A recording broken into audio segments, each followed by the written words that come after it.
your attention, please? Good evening. You're listening to Straight Talk with Dean and Mark. We thank you for tuning in and hope you enjoy another exciting episode of our show.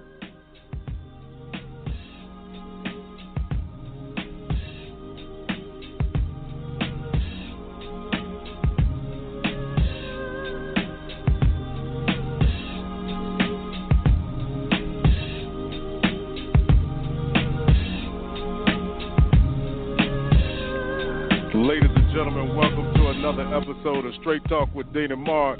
It's the six-man Dean Geronimo here at about 70 degrees up here in New Jersey.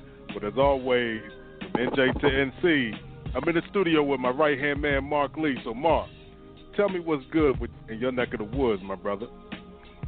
Well, it's about the same here. Some very pleasant weather going on, and we're enjoying this weather. I don't know about you, but I definitely enjoy when it gets a little bit cooler and a little bit better. So I'm enjoying this fine weather that we're having. I just stepped outside earlier, and I was thinking it's somewhere around that same temperature, somewhere around the mid-70s or something like that.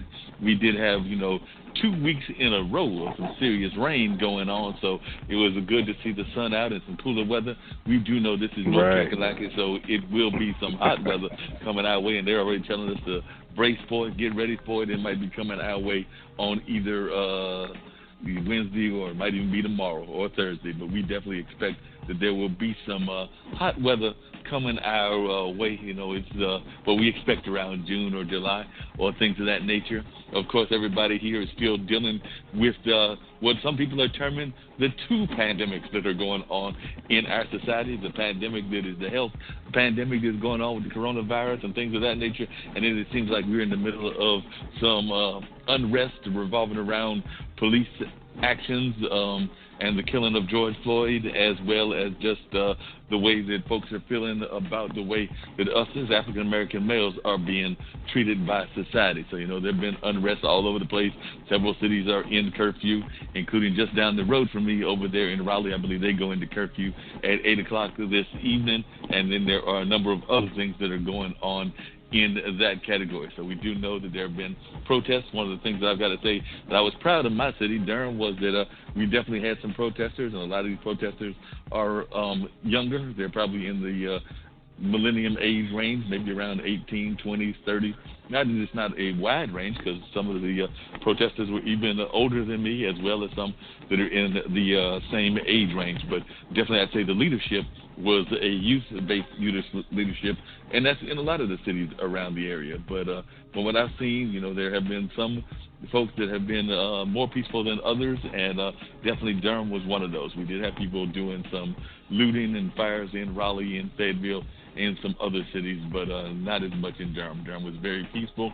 They even stayed masked up, so they did acknowledge that we were in the middle of the first pandemic that I mentioned as well. So a lot of my friend Zach went down there, and a lot of the people he saw while he was down there were definitely masked up. I want to say that they even had masks provided for those that came down without masks and things along those lines. So, they were definitely following that protocol. It's kind of hard to follow the protocol of social distancing in the middle of a protest. I mean, there's certain things that you just know social distancing is not going to happen, but I was glad that at least some of the precautions they did take. But I just think that it's next to impossible to do social distancing in certain situations. So that being the protests and things of that nature. I mean, people did. I know even my friend Zach, he pulled back and observed, trying to back off and give people that space that they need and everything. And he is, in the early 60s and everything. So it was seeing some folks try to keep some social distance. But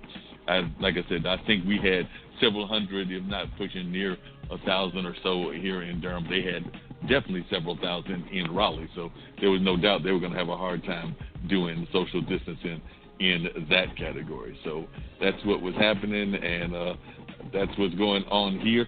How are things holding up there in New Jersey in that regard? I mean, there have been a lot of, I know there were definitely protests in New York City. A good friend of mine who's also monitors, as I do, Free Show, Jonathan Borstein, was talking about that he was near some of the protests that were going on in the main area of New York. I believe that's around Manhattan and stuff. But he was definitely observing some people that were doing stuff. And like I've said before, I am a big fan of protests.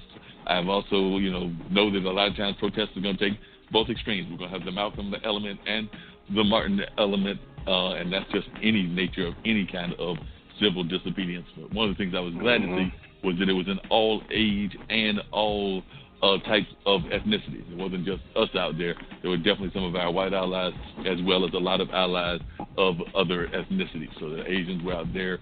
There were some Latin Americans out there, definitely some Native Americans. Of course, some of those people were not going to be out there as much as you might expect because they have their own fears with ISIS and some of the things that they have to fear from immigration forces when we've got some reactionary people in the White House that might be trying to grab them as well just on that tip. So I know a woman that spoke, because I did follow a lot of the conversation that was going on online, even though I did not make it down there, and that's what one of the young ladies said, who was either of Native American background or of Latin background, or she might have even been a combination, since there is a Native population that comes out of Latin America. So, but she did say that she did not see that many people of her hue out there, but she also understood why they might not be out there, because they might be concerned that they might also get some abuse based on some of the things that they face with ISIS and immigration and things of that nature. So, sometimes we have to understand that our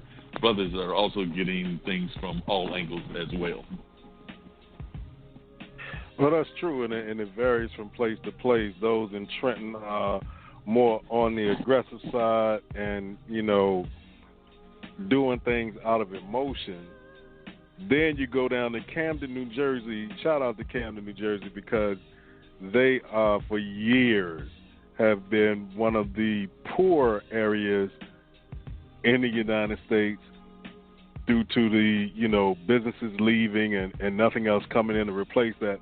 Also was listed as like one of the deadliest cities in the United States, but law enforcement and the protesters are walking hand in hand. Everybody realizes that this is a big problem, and now it's time to come up with solutions. The problem has been identified. It's been identified for a long time.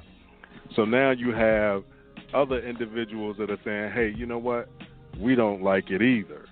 And it's time that we all collectively put our heads together, because those that oppose it outnumber those who are in favor of it. So it's time to start moving strategically and doing some things such as the LGBTQAI community did to force change, but by doing it logically and not emotionally. You know what I mean?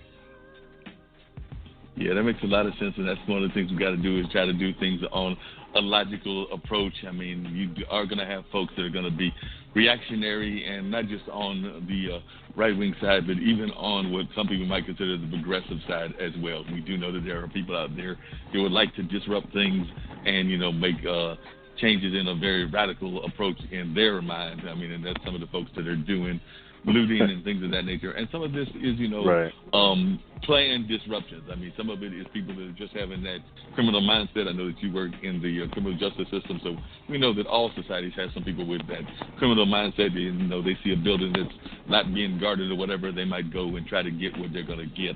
And then there's just some people that, are going to lash out for whatever reasons. But let's not be unclear about it. There are some forces on both the left and the right that are planning to make these kind of attacks because they have their own agendas, and that agenda might be just a total disruption of society and things of that nature. And not saying that we don't need some things to be disrupted. I mean, we need some things that need some major overhauls. We've talked about that on this show a number of times, that there are a lot of programs, including the one that you're involved in, criminal justice, as well as a lot of other things that need some work on and need some improvement, or maybe even need some radical overhauls. But no matter what we want to do with them, we've got to do it with a planned agenda and not this kind of like helter-skelter kind of thing that some people may be wanting to try. So it's got to be a more direct kind of approach, and not anything that's just going to be kind of helter-skelter or whatever.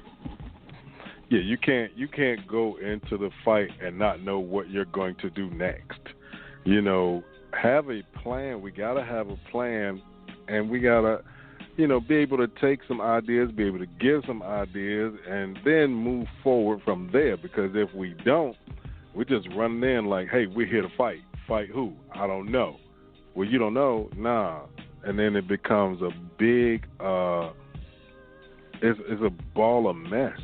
And then the blame game comes into play, and you know, it doesn't work, man. So we got to be able to actually go in with that plan.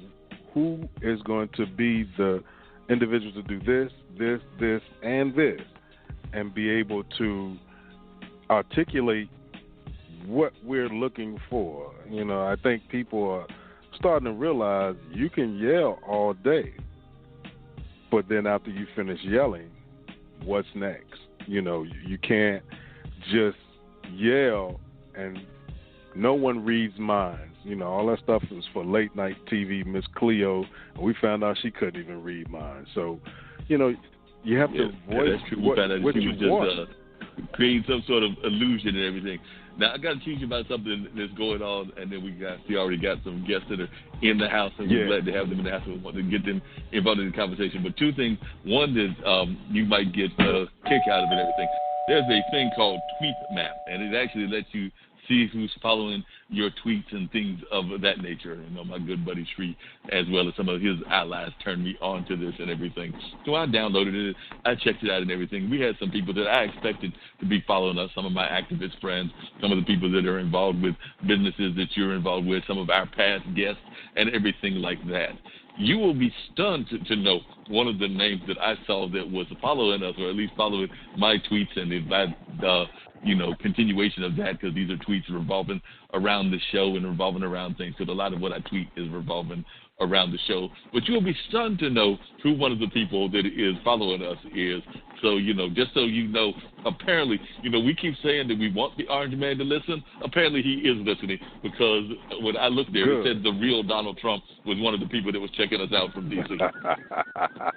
Well, then, if you're listening, you know, I'll say this, and this is my, you know, I don't speak for the Level Radio Network. I don't speak for Straight Talk with Dean and Mark. I speak as Dean Geronimo. And if you are listening and you paying attention, or whoever's listening on your behalf, hey, man, you got a country that's falling apart. And at this point, you know, we know November's coming, but I'm not worried so much about you looking for votes. What are you going to do right now for the people that you have been elected to serve, regardless of race, color, creed, sexual orientation, or what have you? What are you going to do? Because Twitter, yeah, that's cool, but it's not cool when we got people getting, you know, murdered in the street for someone who felt that they had the power of God. You know, it's time to start changing those things, making it mandatory, the penalties for such behaviors. Firing them, yeah, that's standard procedure. It's been like that for a long time. Departments will distance themselves from the act, but however, that person was still acting in that capacity. So now, what are you going to do? Can you get the Justice Department involved? Can we start making some change other than a tweet? A tweet means nothing after 140 characters that you press send, because in my feed, it'll get lost. In most people's minds, it gets lost. Next week, next month, next year. Hey, man, do something. Yeah, exactly. Get out there and do something.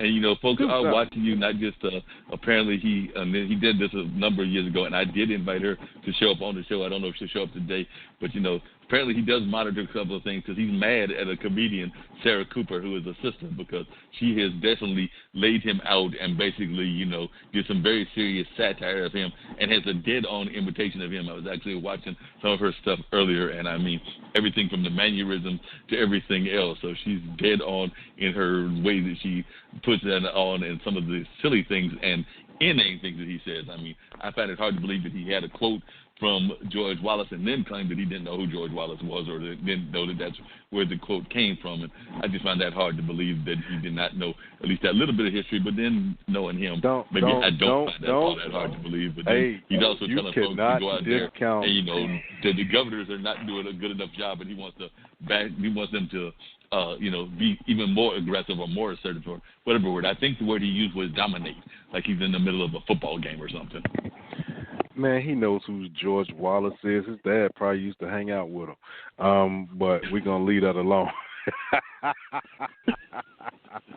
I'm going to shut up right now because you know what? I could talk about him all day and talk at him. You know, I ain't making no threats. We just trying to figure out where your brain is, buddy. And we know it's in the tweets, but where is the other stuff? And that's the thing that most people are looking for. You know, you see this happening. You said it's not right. So what? Everybody else said it's not right too. What's next? That's all I'm asking. Exactly.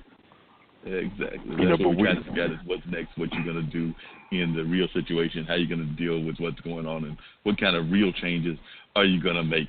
So if you would, I think it's time for us to bring on our guests, and I don't even know which ones we got. I know that one of them is a hip-hop artist out of the state of Washington, and I think that he's actually got some ethnic background of some other folks that are not known all the time for being part of the hip-hop culture, but we'll have him talk about that and how he got involved in the hip-hop culture and things of that nature. And I know we've got some authors that have said that they were going to be calling as well, and I believe there might be one or two, but I know we got at least two on the line right now. So I guess we'll just go alphabetically. So let's go down from top to bottom. So let's start off, which I think is our hip-hop artists, and then we'll come back to the 316 number, and then I'm going to check and see if any of these other folks are going to be calling us as well. But let's go with the 253 first and see what they've got to say about what's going on in the world as well as hip-hop in general. They might even tell us that they worked with Sir Mix-a-Lot, a name that you might know from back in the day. So let's see what they've got to talk about and then go from there.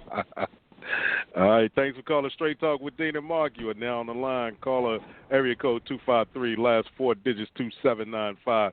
State your name and where you're calling from. What's happening? This is King Wojak broadcasting live from Tacoma, Washington, in the COVID war zone.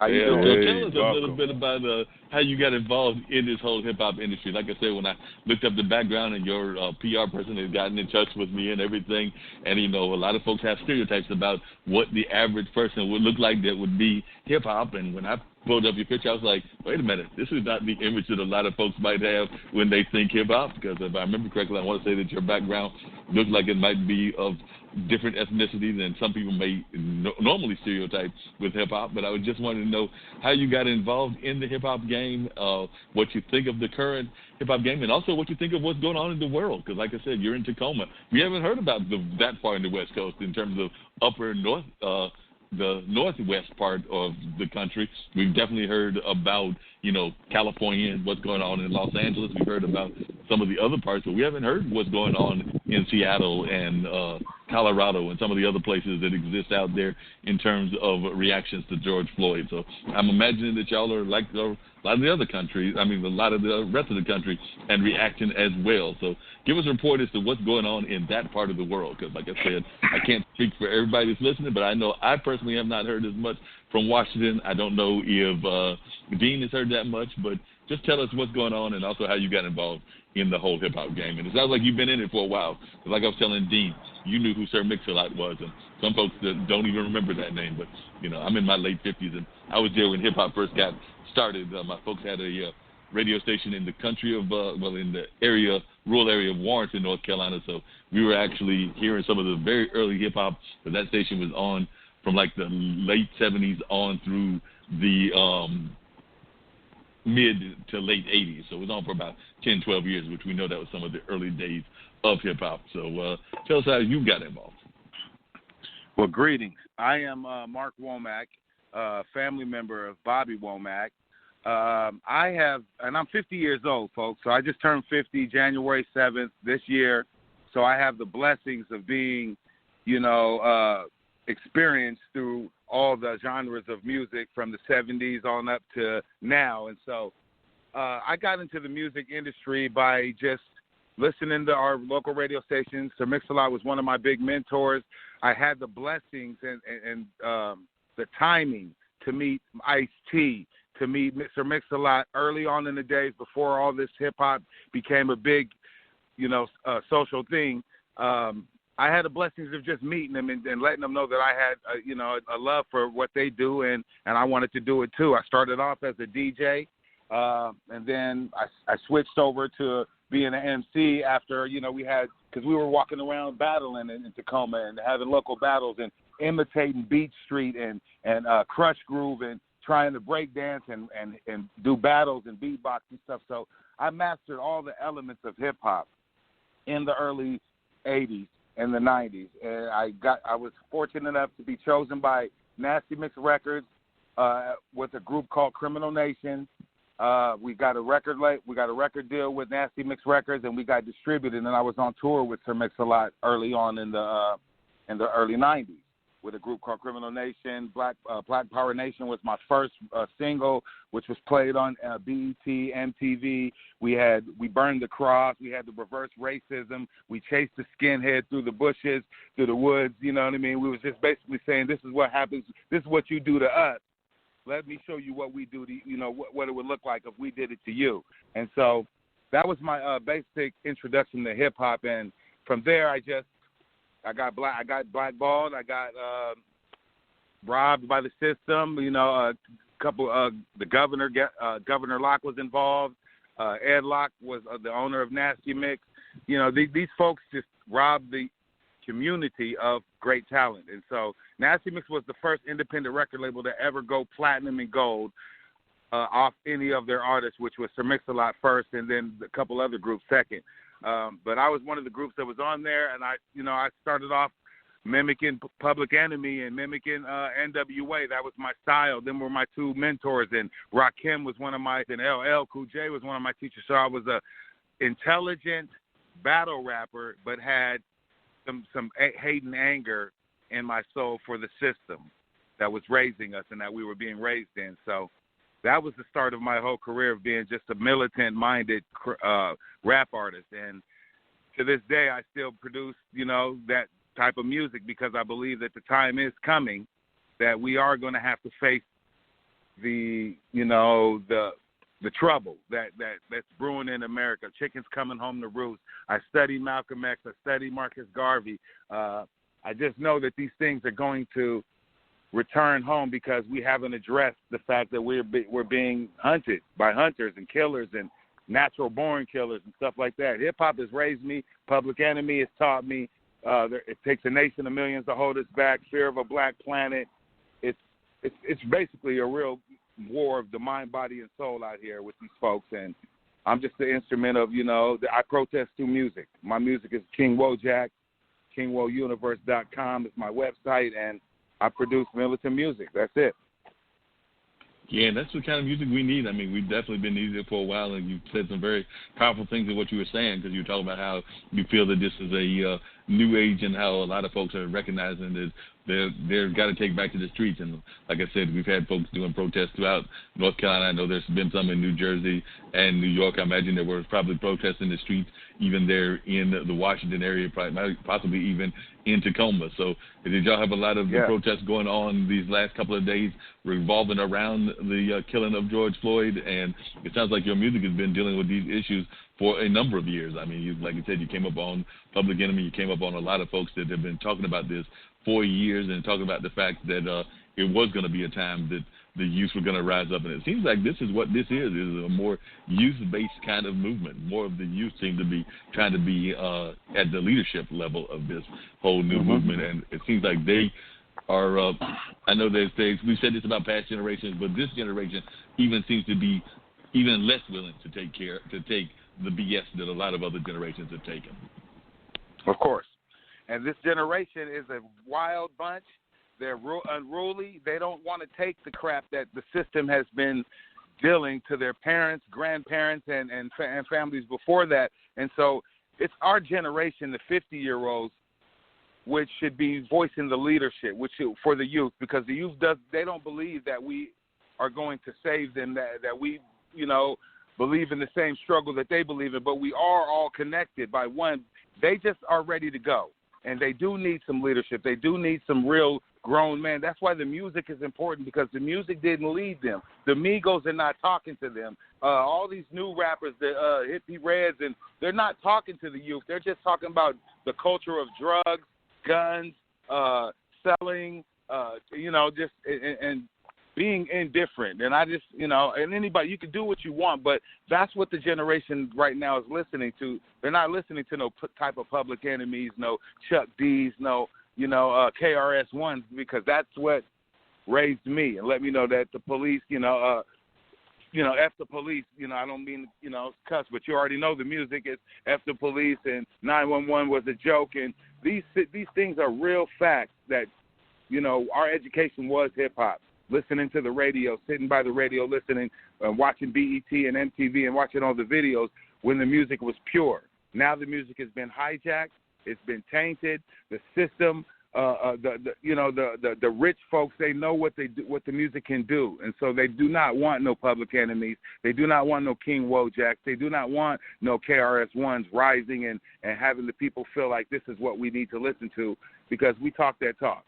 And the real is the truth. And, my truth is that I know we're at war with a bunch of, evil folks. And and a lot of this coronavirus stuff is an agenda, basically, to see what the people going to do. And they already scared the people, and they scared enough people in to go get tested. You know what I mean? And what is the test? Who knows what the test is? And they might be putting the virus in the people. So we cannot be trusting what they tell us to do, or through CNN, BET, through all the news. And so it's best not to even pay attention to the news, because they're just misleading us every single day with the numbers, with the deaths, and you're not really seeing it. And in my city, we are protesting, but I choose not to protest because it is some type of social distancing that needs to be going on, because there is a real virus that they do have in a laboratory that they have created that they can release to the people anytime. And then all of a sudden, these people that are protesting in America, they got the real COVID. Now they, need to either a lot of them are going to die, or they're going to have to go get the test, which is Bill Gates back, and he wants you to get the chip. And it's deep, folks, and I think deeply too, just like all my predecessors. You know what I mean? All the ones that taught me, I think very deeply, and I know it's a war to get people in their system in the new world order. And they rolled it out in 2019, and now it's here, and 5G has a part to do with it. We study 5G towers. I got 5G towers in my mother's neighborhood. They got headaches. They feel sick. They're being radiated because 5G is rolling out. These are real issues that are really going on in America, and I feel blessed to be able to talk about it and let folks know that I speak passionately about these issues through the music. I can't sit down and write about playing around and joking and partying and drinking and popping drugs and stuff, because that's not what the people need. They need education, they need guidance, they need truth. And that's why I wrote an album called the War Zone album, which is basically 90% songs that I produced that talked about the environment that we're living in today. Well, and you're living in a very diverse community and everything, because like I said, you're related to Bobby Womack, but I mean, there's a lot of folks in that community that are of Asian descent and Latin American descent and things of that nature. And of course, you're in a very business-oriented kind of community, because that's where a lot of the companies you mentioned, Bill Gates, that came out of there, a lot of other powerful companies came out. I imagine that your music even talks about some of the things that you've seen in that regard, in the sense of who some of the power players are that are coming out of your area, whether that's Bill Gates, whether that's some of the other founders. I believe Amazon's out of Washington too, if I remember correctly. And then we definitely know that it's a very diverse community. So talk a little bit about how much diversity means to your music, even in your own life. I don't know whether you have any sort of diversity within your own family history or anything, but if you want to share that, that'd be great. But definitely just tell our listeners what that diversity piece means. I know that you definitely have some folks on your team that are of diverse backgrounds, but I was just wondering how much that diversity meant, and also just a little bit about, for folks that are not familiar with the Washington business scene, which I know one of your songs actually touches on, share a little bit about that. Washington is, like I said, I grew up here since 1972. I was born in Monterey, California. My grandfather was in the military. He was a sergeant in the military at Fort Ord Military Base, and so that's where I was born, and I was transferred up here to live because this was the place that he came to go to Fort Lewis. He was a sergeant in the, like I say, in the military. He was a cook, and we grew up here, and it wasn't too diverse. It's basically 80% white. Okay. Then we do have a small military community, which black folks did come in, and then during that time it was just basically black and white.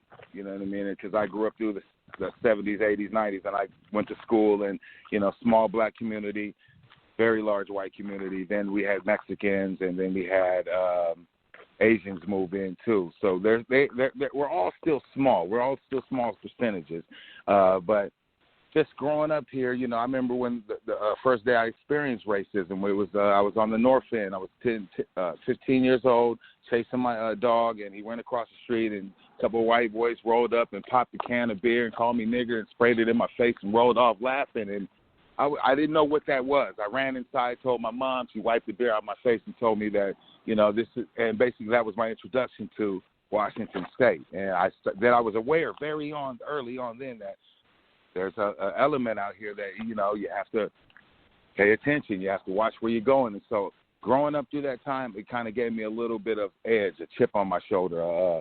And also there's an intelligence that most blacks do have by growing up out here, because we have to know how to deal and how to respond and communicate with these folks out here.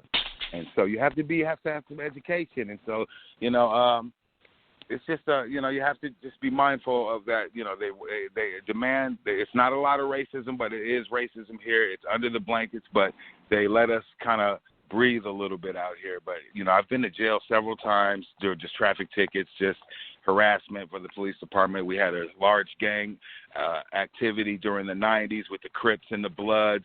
They had a shootout with the military. So we have been very active and very violent during the 90s.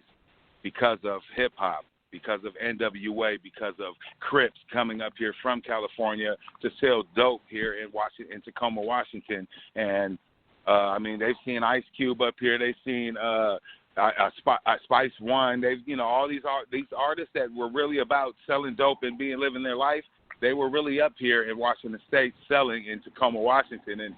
And so we had to deal with the 60s Crips. We had to deal with the all the major gangs that were coming up here selling. So it kind of, also gave us a bad history of every weekend deaths, murders, police going to jail, Crips, police stings, all different types of things going on. So Washington State, yes, we are diverse, but there is some realness up here too. But we are still separated because we have no real black community out here.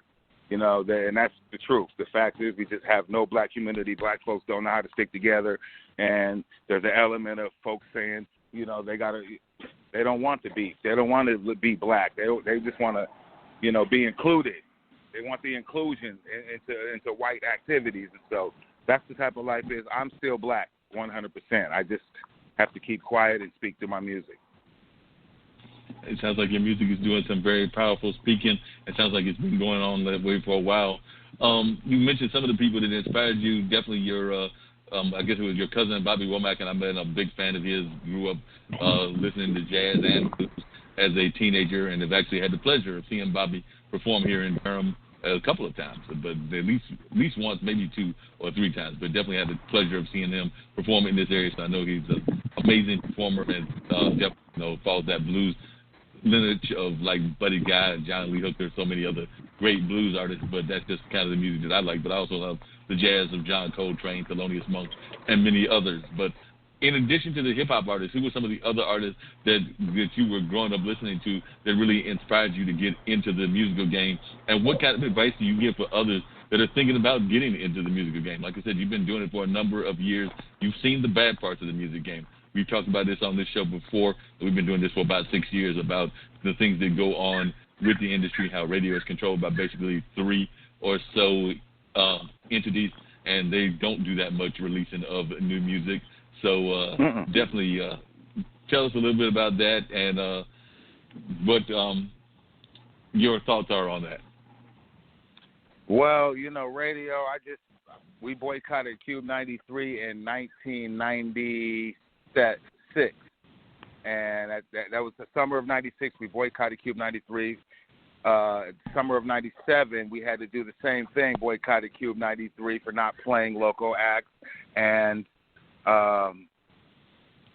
after that, they hired a black radio disc jockey named Tony B, and he started a radio station on Sunday nights playing local music, and they had he had an idea to do a big awards ceremony, and they said, let's give out an award. So they played my song one time on the radio and gave me an award for having Hip Hop Album of the Year over a bunch of Canadian and different artists around here. And it was kind of like just thank you for,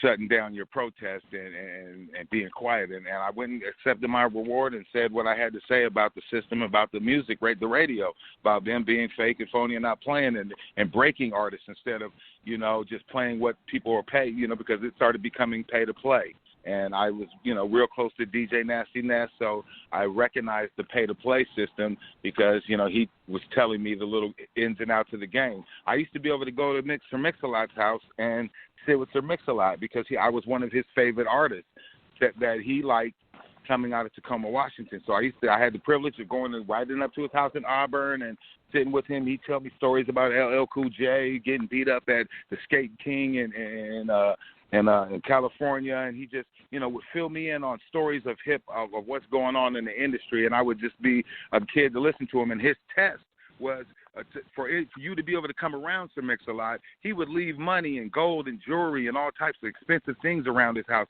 And if anything came up missing, you will never come back to his house ever again. And after a couple months of just coming over, he let me know about the test because he knew I would never steal from him. And I was just a fan of him. And I was one of the first artists, one of two or three people to hear Posse on Broadway before it even came out. He was working on it. I went up to his old house in Seattle, and he played, man, what do you think of this, Wojak? And, he played the Posse on Broadway for me, and I was like mind blown. I knew it was a hit.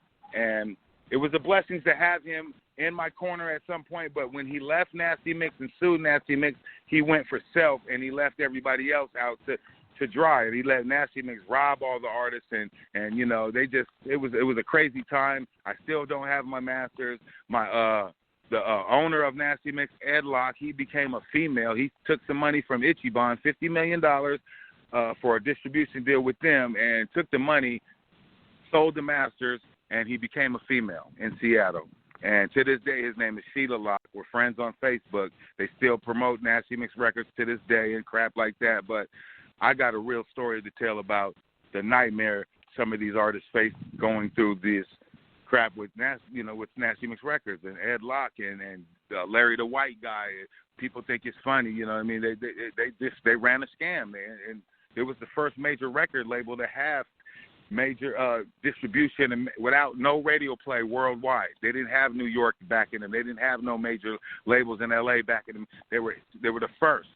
So, and I was part of that history, but they try to bury it, and they try to keep Criminal Nation and High Performance and Sir Mix-a-Lot and Kid Sensation, or they try to keep that out of the histories of hip-hop, and we still have a story to tell that needs to be broadcasted live throughout the world and Netflix and all that type of stuff. So I'm just blessed to be here, standing in a beautiful neighborhood, yard, property on a half an acre of property with a beautiful yard, a beautiful wife and family, and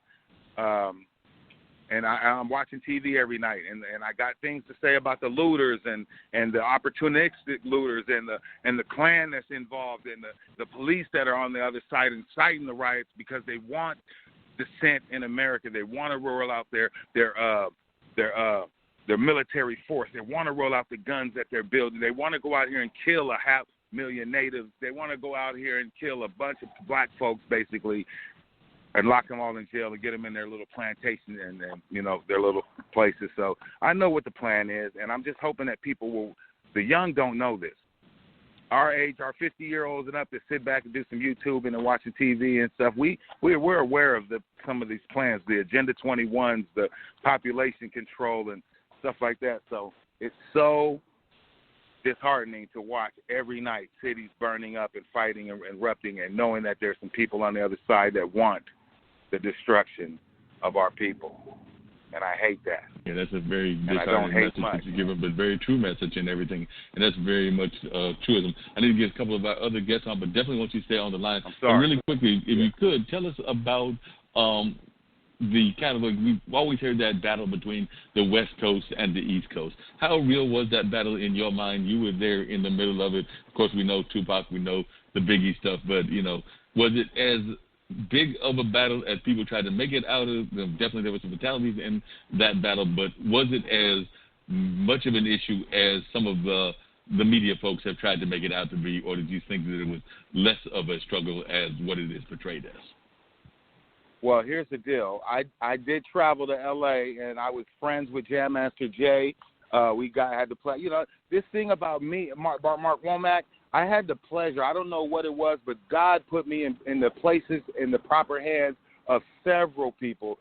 Quincy Jones's, Jam Master Jay's, LL Cool J's, DMX's. I met so many people on my quest to chase this hip-hop dream and I was coming from Washington State, so you got to understand that we're not even included in West Coast conversation in hip hop. We're not even really included because they didn't consider Sir Mix-a-Lot real hip hop, and but he got a Grammy and he made everybody look at Washington State. But what came after Washington State? Nothing else. They suppressed Criminal Nation for sure because they were too militant, too Black Power, and High Performance was too corny. And then they tried to turn Black Power too because they seen Criminal Nation getting all the hype, and we were selling records worldwide, and that was something that they tried to suppress from us too because, you know, we had fan mail coming in, and they didn't want to give up the fan mail from Germany, the fan mail from Australia, the fan mail from all these places. So we were just way too militant. They suppressed. Next thing you know, we got Macklemore coming out. He's white and he likes the LGBTQ community, and that's what they want to promote. Not from Washington State. So I got tired of chasing the rap dream and going places and getting turned down because I didn't have the hyphy music and I didn't do the type of music that was popular at the time. I was too militant. My songs were too hard. You said too much. That was too deep right there that you spoke, Mark Womack, and I recognized that, and I just stopped chasing it. Rarely in 2005, I just stopped chasing hip-hop, and I just started working on home videos, and that's when the internet exploded, and you know, and that took another side note, you know, had people distracted because now you're looking for views. Now you're trying to get views up and get everybody to look at you, and the more silly you are, the more views you get, you know what I mean? But that real shit don't get the views that, you know, because these people don't want to see that, and then you get censored from the Facebooks and the Twitters and stuff like that. So it's a fight, and I'm in it, and I'm on the front line. It's just the way I fight. I fight through the music. So on your question, I just got sidetracked because, you know what I mean, I got so much history about just living here and being part of this music industry and the West Coast and the hip-hop thing. I had an opportunity to be in the same vicinity as Pac, but not meet Pac. But he was at a summer jam that we had out here in Everett early in 92 or 3, and it was just, it's sad.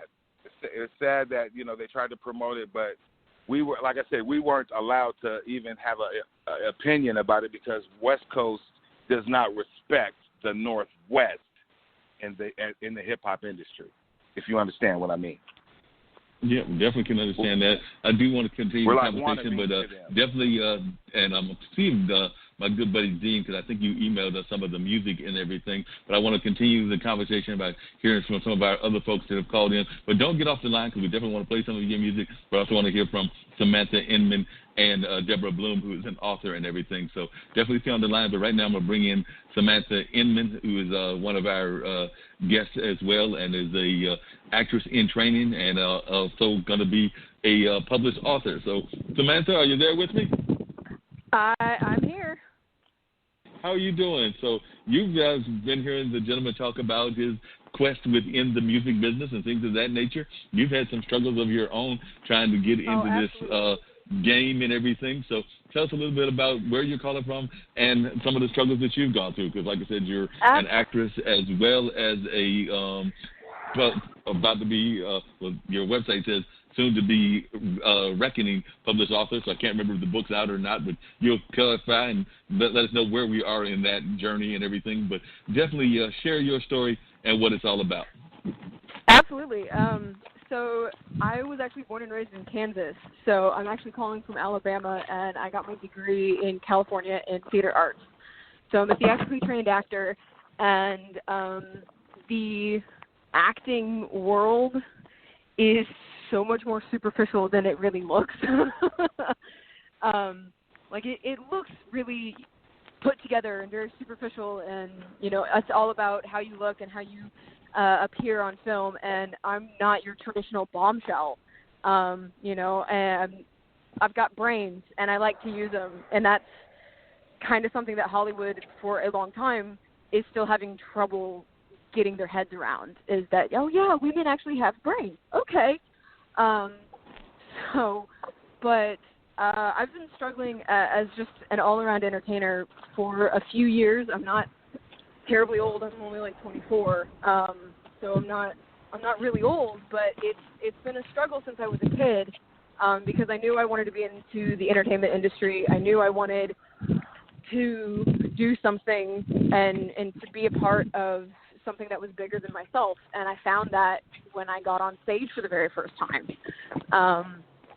But I've been taking a bit of a hiatus from acting because it's really, really draining, and I love it to bits, but it's very difficult to get into if you don't hit it really quick, really young.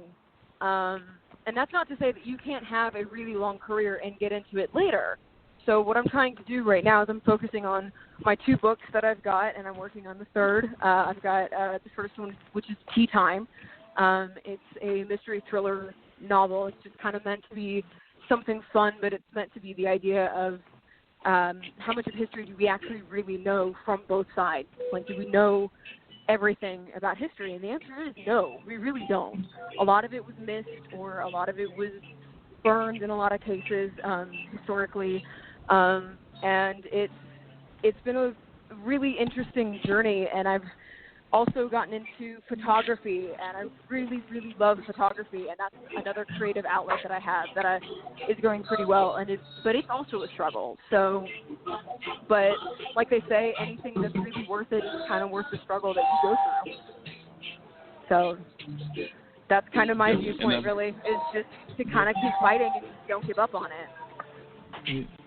Yeah, definitely, and I'm imagining that you've. We know that for a while there, the Me Too movement was a very big thing, and a lot of people were struggling with the Me Too movement and trying to figure out how to cope with the sexism that exists in all the industries, everything from music and film to everything else.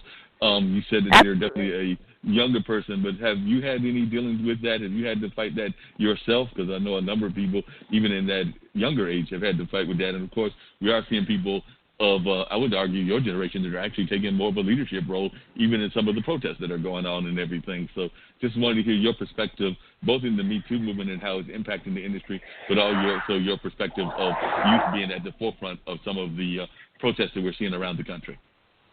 Yeah, no, absolutely. So in Alabama, anyways, we've had a few protests, but that's historically nothing new for Alabama. But I'm not from here, so I'm kind of able to distance myself from it and see it from kind of an outsider perspective, and see it from a different perspective than a lot of people who were born and raised here. But the Me Too movement, I actually experienced something really surreal because I was a theater teacher for about 3 months here in Alabama, and was actually sexually harassed and threatened by students, not by faculty, but by students. So it's really hard to have that happen to you, and then to have other people actually say, hey, no, you don't get to say that because that was a student. And then I'm like, no, that doesn't matter who it came from. It doesn't matter if it was a 14-year-old kid or if it was a grown man who was sexually harassing you or who was threatening you quite literally with force against your life. It doesn't matter. Like, these kids were actually old enough to know and understand what that means and the repercussions. And I actually had to have conversations with these students, and I actually had to have conversations with the on-campus cops about it because it was incessant and it wouldn't end. And I was only there for about 3 months because I actually was in fear that these kids, because I'm not a very tall person. I'm, rather petite and not, very imposing, really. And some of these students were like 6 feet and more, and these guys were big enough that they were actually able to intimidate me. And it worked, and it was really heartbreaking that I had to walk away from a position that I thought was actually going to be a lot of fun and that I thought I was actually going to be good, but instead it was actually causing me harm. And I was dreading every day going to work, and that was an awful feeling, knowing that, I don't know, am I going to have another student, or am I going to have a different student, or is it going to be, faculty this time? And so I'm on kind of this odd end of the Me Too movement in saying that, yes, I've been sexually harassed. However, it was by a child. So It's kind of a really weird position to be in, because I'm not in the Me Too movement in Los Angeles, and I wasn't in it because of the industry, but I'm in it because I was a theater teacher. So it's a really, really bizarre place to kind of be in, because it feels very strange to say that, or to be like, yeah, me too, I've been in this, and then to say that it was because of a student. So it's very, very surreal. And then I have friends who were in the entertainment industry who have had issues, or I've known people who have known people who have had issues with it. So it goes back a long, long time in the acting world for sure, to have that kind of an issue. And it, even with the Me Too movement, from what I understand, it really, unfortunately, is changing very slowly. And it's taking a very long time for them to change it. And it should have been a lot quicker, and it should have been a long time ago. Women in particular are fighting the same battles over and over and over again. And my generation, we hear these stories from our grandmothers, from our mothers, about the protests for women's rights and about all of that. And we know what it means to be a woman and what it means to speak up, because our mothers raised us to speak up in a lot of cases. And that if you don't speak up, that you're not going to be heard. And as a woman, that's much more damaging to not be heard. Because that could quite literally, in some cases, if you are not heard, that could quite literally, in some cases, cost your life. So being a woman in America right now is terrifying. It's terrifying in a lot of cases. Yeah. Very emotional kind of response that you're giving, and I can definitely understand that, not being a woman, but definitely having a lot of women that are in my life and everything. Deborah, I wanted to bring you into the conversation as well. You're of a different generation than Samantha is, but and I also want to talk about the whole aspect of teaching and everything, because like you said, Samantha, you are a teacher, and I'm bringing Deborah Blum into the conversation. We've written some very powerful books about science and things of that nature. And I'm of the belief that sometimes science and some of the other trades that we should learn, including the creative arts, aren't taught as well as we should in our school system, because of the fact that we've become very much of a test-oriented society. I've actually worked for a major testing company here in North Carolina, so I'm actually speaking of something that I know a little bit about and everything. So, Deborah, tell us a little bit about what you've got going on with your work and some of the things that you've written, but also, if you would, give some comments on how you think we're doing in terms of teaching education, particularly in the science field, because a lot of your books deal with ethical issues and with science. I mean, some of them are definitely fictional-based books, but they still deal with some hard issues and even issues of gender difference. Yes, thank you. I'm so glad to be here, and that's a wonderful question, and one that's important to me, teaching of science. So let me just back up and tell you a little bit more about what I do. I'm a longtime science journalist. I was first a newspaper science journalist, not to make a huge deal of this, but I won a Pulitzer in 1992, which will tell you how long I've been a science journalist, for writing about issues in animal research. And since then, I've published 6 books, and I now run a program for science journalists, which is based at MIT, and publish a magazine which called Undark, which is actually was the trade name for luminous radium-based paint in the 1920s, which tries to illuminate the intersection of science and society. And my books have been across a whole range of issues that interest me and also sit there. The way science pulls at society, the way society pushes science.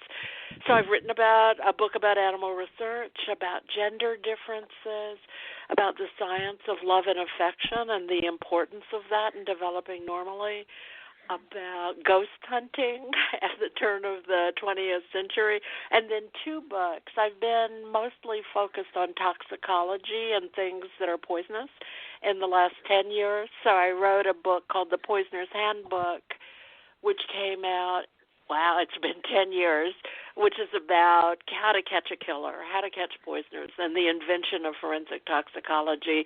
And then I had a book that came out about a year ago about food safety and the invention of food safety in the U.S., and that also looks at, is food dangerous? Are there poisonous things we put into food? And sort of makes a case that if without regulations, which are really just a code word for consumer protection, we're screwed.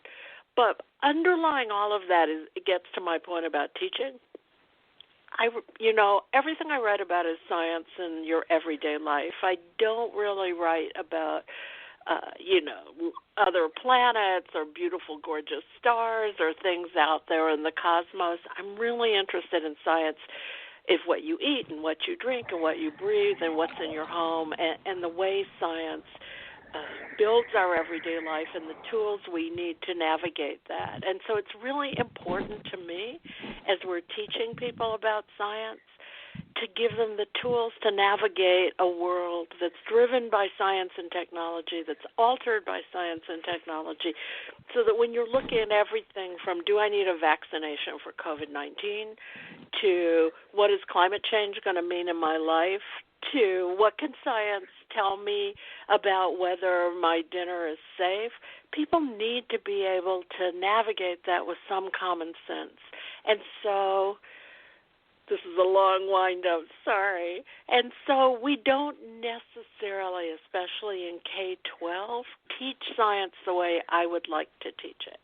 And we tend to do this number where we say some students are smart enough to be future scientists and we're going to give them all the good science and throw everyone else away.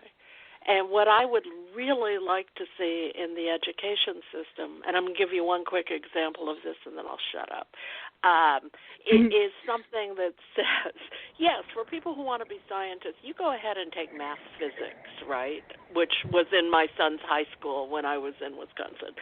But for people who, and my older son took that. But if you don't want to be a scientist, there's still all kinds of cool ways to figure this out. So my younger son, who wanted to be a writer, he took forensic science in his high school, and they turned one classroom into an ever-changing crime scene, and he studied, how to do fingerprinting and how to do blood analysis and how to do DNA analysis and how to actually detect poisons and all these super cool things that made him feel like he wasn't stupid, right? That he got that science mattered in his everyday life and that he could use that going out. And I want to see us do more of that. I think that's so important. I think we're all smarter than we think. So give us a chance to be that smart, I say. That makes a lot of sense. And I was just wondering, because you brought it up just a little bit, but what is your thoughts when you hear sometimes people that, because I'm going to bring up 2 of your books and everything, but when they use what they consider to be science facts, but might be misusing it. I'm thinking about this whole thing around, and I'm not going to even try to pronounce it because I would probably butcher the pronunciation, but it basically amounted to bleach. And wanting to say that this was going to be a cure for the coronavirus and things of that nature when you don't have that kind of science background. And then the other thing I was going to bring up was the whole thing of gender differences. So I have a very good friend of mine who actually thinks that in their world and in their ideal world, they would like to see a world where we don't even identify, and this is probably a very utopian kind of belief, but by gender, by orientation, by race and class and things of that nature, because they think that most of those things are fairly obvious. I mean, there are differentiations between the different races and, different shades of coloration and things of that nature, but they just think that these are very superficial terms, and so they would like to get rid of those terms. So I was just wondering what your thoughts are as a scientist when you hear people that might not want to necessarily acknowledge the gender differences, and also when you hear things that are going on that are probably blatant misfacts. Yeah, let me take the last one first because I think it's really important. So first of all, there's no real, I mean, the idea that we're sort of biologically, racially different is, and here's a scientific term, that's crap. We aren't, right? I mean, there's sort of subtle differences, and they're really, sometimes related. I'll give you an example. Northern Europeans are more prone to osteoporosis, right? And and that's because that's what's called a niche adaptation, right? People who grew up in, like women of Northern European descent, that because they had a really long winter and they often had, it's so biology, right? But they had to be able to breastfeed their children even when there was no real food around. Their bones demineralized more easily because in the long winters in the north, before we had modern agriculture and everyone could get whatever, they had no way of delivering calcium in the milk unless their bones demineralized. So today, women of Northern European descent are more prone to osteoporosis than people who derive from other parts of the country. So that's kind of a niche adaptation. But other than those kind of tiny differences, we're all the same. We're all just people, right? Everything else is superficial. And if I could throw the term race out the window and never hear it again, I would do that today, if not yesterday, if not 100 years ago. I mean, it's so misused in so many stupid ways. So that is my take on race biology. Let's get rid of it, okay? It doesn't even make sense. Having said that, gender biology is interesting because I think we all exist on a gender spectrum, right, in which even when you look at the biology, you'll see that, it's a big blur of characteristics, right? You can have, I'm going to give you a silly example, but you can have high testosterone, which is the famous male hormone, high testosterone women and low testosterone men. What does that mean? It just means we're all on a spectrum. And so in an ideal world, we would just say, hey, we're all people, we're all human, Obviously, there are some differences, some important biological, in science you say morphology, it's the design of the body. Obviously, male and female bodies are designed slightly differently, but that doesn't mean that we are all at core one. If we ever get to that point, and that is a utopian thing, we should celebrate that. And we should also, celebrate some of the differences, right? There's advantages male and advantages female in what we see in some of the biological differences. Women have better immune systems because they have a double X chromosome instead of XY. They're less prone to some genetic diseases because the Y chromosome is way short and the two X chromosomes are way long, and so you get a little more protection that way, right? So you should also appreciate what you have, right? Am I making sense? I mean, that one's a complicated issue. No, absolutely. Just had two questions based on what you were saying, and I was just curious of your takes on this. But what is your thoughts when people want to and like I said, from a scientific standpoint, when they decided they want to switch their orientation, because I know that's something that's come up definitely within the more modern society. And then even along the racial lines, there are certain elements, though, that do, from what I understand, they're like my partner in crime, Dean, has Crohn's, and I know that there's sickle cell. So there do seem like there are certain elements that are more keen toward one race or ethnicity versus another. So maybe we would get rid of race, but would we necessarily get rid of ethnicity? No, again, going back, I was using that Northern European example, but sickle cell anemia is another. or predisposition to skin cancer, which is, much riskier if you have white skin than if you have darker skin, right? All of those are niche adaptations to some extent, right? Where did you evolve, right? What's sort of the environmental background of where people primarily were based, right? And I don't think if we're honest, we should ever get rid of niche adaptation acknowledgments, because then we can say, yes, we have to deal with osteoporosis in fair-haired white people from Northern Europe, and we need to acknowledge sickle cell anemia from people who came from this part of the world.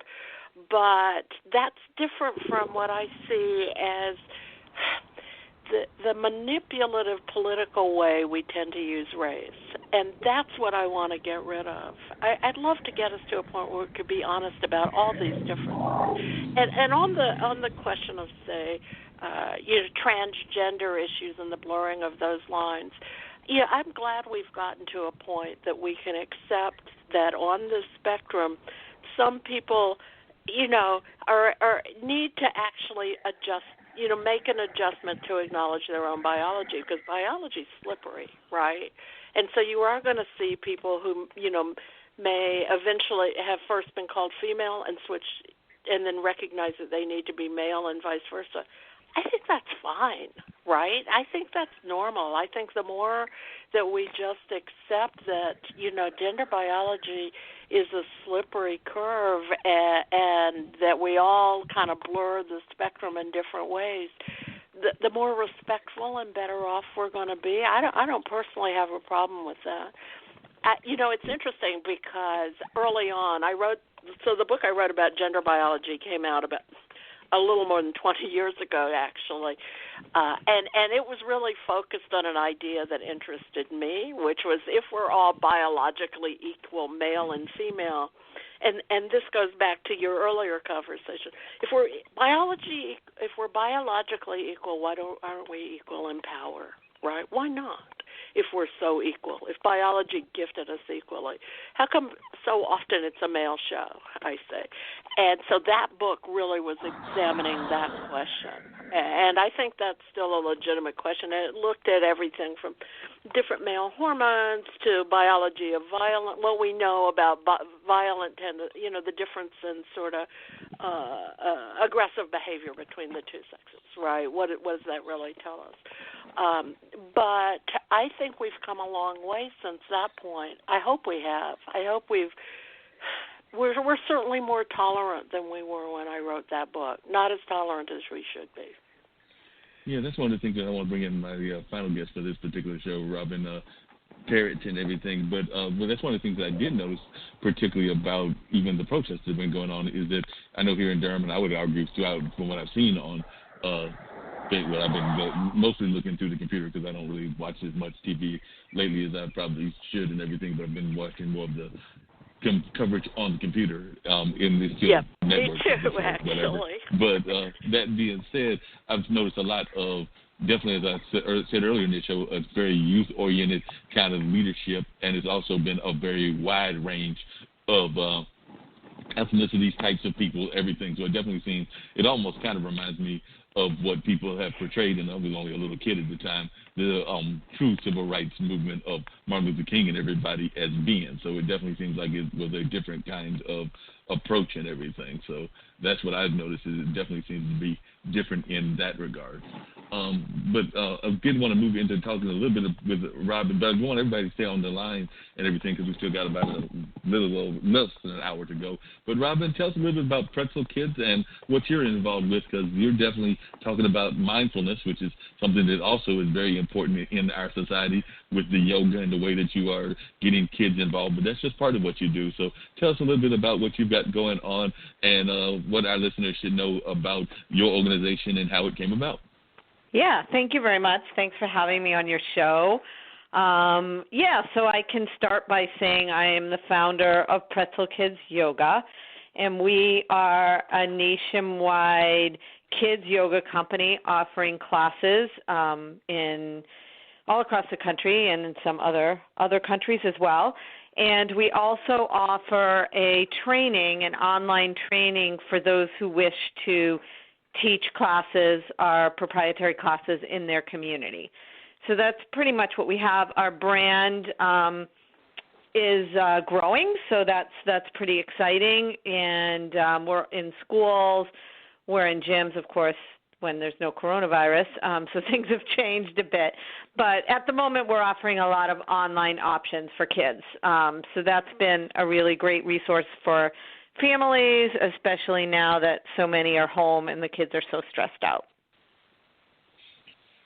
Could you talk a little bit about that, how things like the mindfulness, things like yoga, and when I think of mindfulness, I also think of meditation. I had one of your PR firms, other clients reach out to us that deals with meditation and some other forms of mindfulness. But I was just wondering what this means, and particularly in this area that we're in, because you're right, so many people are being stressed out, so they need to find ways to relax. I've actually found some unusual ways to relax because I know that there's a group called Daybreakers, which is an online dance party, and I was actually trying to attend that on just about every Saturday because they were doing like these online dance parties. It started off with yoga. It would be a yoga person doing the yoga, and the founders would come on, give a little spiel, and then the yoga person would do about an hour of yoga.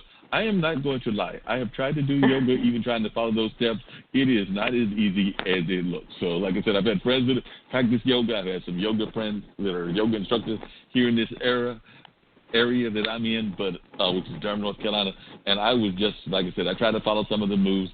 And as a friend of mine said, maybe you should have tried the chair yoga, meaning that do the steps or do parts of the steps, but do it while sitting in your chair. But I was trying to do them, step by step, and there were a couple of those moves that they were doing that I'm sitting there going like, at 58, I'll be 58 in July 1st, my body does not want to do these things. So I know that I need to do it. I was just, before we started the show today, was looking on eBay and Amazon because at some point I was trying to get my brother to release the bicycle that used to be in a common property that we had at one point, but he doesn't seem to want to do that, so I might have to buckle down and actually buy or, get a rental bike of some sort. But there are forms of exercise that I'm trying to do, whether it's walking, whether it's whatever. But just curious as to, in this area that we're in, and also if you could talk a little bit about how the virus is impacting you, because it sounds like you're having to do a lot of things online as well. And I know another doing that, because even the Daybreaker people were doing it. They actually, I told folks jokingly that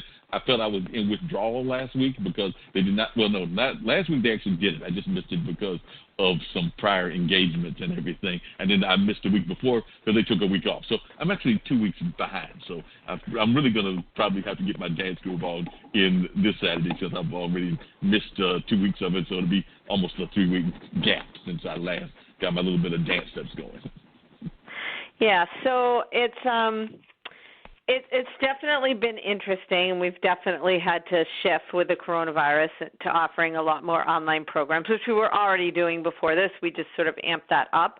But yoga and mindfulness and meditation are all interconnected. So yoga is really it's sort of become more synonymous with fitness here in America and in Western culture. However, that's not what it originally started out as. It really started out as a way to help you achieve some sort of comfort in your body so that you could sit for meditation. So the real purpose of yoga, the physical form of yoga where you do all those postures and you breathe and all that, is really meant to prepare you to sit in meditation without pain. So in other words, you wouldn't be able to sit cross-legged without any back discomfort, for example, as a 58-year-old. I'll just take that age as an example, which I'm in my 50s as well, without being able to relax into the pose and feel that you could sit there, you were strong enough, your spine was strong enough, and that you could then sit there and find some inner peace. So really, that's the whole purpose of yoga. When we teach the kids, of course, we don't approach it in the same way. With the kids, it's all about play, it's fun, and we try to do it in a way that the kids can really relate to so that they actually enjoy doing the yoga and that they want to keep coming back. And then that's going to eventually instill in them these these values of being able to center themselves and ground themselves and feel comfortable in their own skin as they get older. So those are tools that they can carry into the rest of their lives. And as part of our curriculum, even with the kids, we introduced mindfulness, we introduced meditation. Of course, it's delivered in a different way. We're not going to have them sit there for a 45-minute class and 20 minutes of it being complete stillness, because the children don't do well with that. So we have to give them something to focus on while they're there. So that's where the games and the activities that we do come into play. And then at the end, we do a deep relaxation with them, which is more of a story and a visualization. So again, they have something to focus on while they're essentially meditating and coming into stillness. So that's sort of how we approach in a general way the way we work with kids. And since COVID, because we can't be with them, in real life, we've had to adapt our programming online. So we can still offer a lot of what we do via video and video chat technology, but of course we can't do group activities and that sort of thing, which we won't be able to do even when we go back in real life. So it's good in that sense.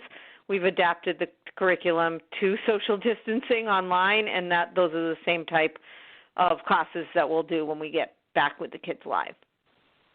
So, and I think so many parents are finding it useful right now because the kids are also experiencing a lot of stress, and I think we just are living in very stressful times right now in the U.S. for, various reasons, and so it's now at the forefront of the minds of parents and even schools. Like, wow, we really need this. So, we're hoping that we'll be able to help a lot of people, once we're back in the schools and doing our live classes. And do you think that you have to adjust the class sizes? Because I imagine, I know that sometimes yoga classes they were becoming incredibly popular throughout the country before COVID. Yeah. And they would have many classes of large sizes, and I'm thinking that you're not going to have those large sizes, which could be good from the teaching standpoint, because part of what I understand about yoga is that it definitely comes out of some of the Eastern philosophies and the meditations that you're talking about, which were oftentimes in smaller groups in the first place. So definitely it sounds like you might be going back to the more traditional form of yoga, because as I recall, and I'm not going to be a student of this from college or anything else, but just in my observations, the Eastern kind of philosophy of yoga, meaning the Asian kind of philosophy, was more smaller groups. So it seems like even on the Western version, we may be doing more of that by force because of what's going on in the world. Yeah, and you're right. Actually, if you want to go way, way back to how yoga, the physical form of yoga, which would be yoga asana, got its roots, it was really more as a one-on-one practice. So, back in when it was originated out of India, and of course I wasn't there then, but going back hundreds, maybe even thousands of years, it was really taught one-on-one, kind of the old-fashioned guru meets student type of thing, where you would learn and these traditions would be passed down generation to generation type of thing. And, as it evolved and came over to the U.S. and it became more synonymous with exercise, and it's in every gym and YMCA and yoga studios. They kind of pack them in, which I never honestly felt comfortable with. I don't like going to big classes, and I also teach adult yoga. I don't like teaching big classes. I don't think you can effectively really watch all your students and how they're moving when you have, 20, 30, 40 people in a class. So, that's going to change quite significantly with adult classes. For what we do in the kids' classes, I personally never teach big classes. Most of our classes are 10 students or less. So we're already in, working with small groups of kids. So that won't change so much for us. Maybe the groups will be even smaller. But I actually think we have a little bit of an advantage, or a big advantage, over some other kids' activities. So we're in the yoga space, but we're also in the kids' activity space. And so, parents are often choosing between Pretzel Kids Yoga and soccer, or trying to justify, well, my kid is already overscheduled. Why do they need yoga? Well, now that's going to be very clear why they need yoga, because they're stressed out. And also they may not be able to go back to soccer soccer and some of those other activities that they did, which were really based on like group sports and you're close together with other people. And there's really no way to do that socially distanced. But whereas what we do, as long as we have small enough groups of kids, we can have them stay on their mats, put the mats 6 feet apart as long as we have space to do that. And the mat becomes almost like a designated, a sort of a roped off area where that's their space. They stay on that mat. If each child's on a mat, it's pretty easy to keep them separated as long as what we do in our curriculum, is based on them staying on the mat versus like, let's all get up and do this activity or partner up. And we did do a lot of that pre-COVID, but we won't be doing that in the near future. So most of what we do will be staying on the mat in small groups. So I think we'll be able to do that effectively. And just out of curiosity, what personally brought you into yoga? And I'm actually going to tie some of the conversation in together now that we've got everybody kind of introduced and everything. But one of the things that I was wondering about is I know a lot of people got into yoga because they saw it as a way to be reflective on their own life and things of that nature. They're very trendy in the sense of meditation, yoga. I would even put massages in that in some category, but it became a way to actually relax, get in tune with the spiritual side of yourself. I won't even say necessarily the religious side, and that even comes back to some of the things that me and Deborah Blum were talking about, the science writer and everything, which is this whole concept of possibly getting rid of race differences and things of that nature. And it seems to me that I remember a long time ago watching this ABC documentary. I think Peter Jennings or Ted Koppel did it, but it was about religion. And the basic theme of it was that all the religions, whether they were Eastern or Western, had the same common theme, which is that it's all about love and trying to love thy neighbor. And basically there's all a universal theme. It's when we get caught up in the extremes of religion that we get away from the basics of what all religions are based on. And to me, that was when yoga came out as a popular thing, that they seemed to capture that, because I remember it being very popular. I would even argue, when I was in college in the 80s, it might not have been that popular, but definitely in the 90s and the early 2000s, it seemed like it gained a lot of popularity because people were trying to find a way to maintain their spirituality, but not necessarily get caught up in the minutia that can happen on the building base or the personality base that goes on in some religions. Right. I think people come to it for different reasons.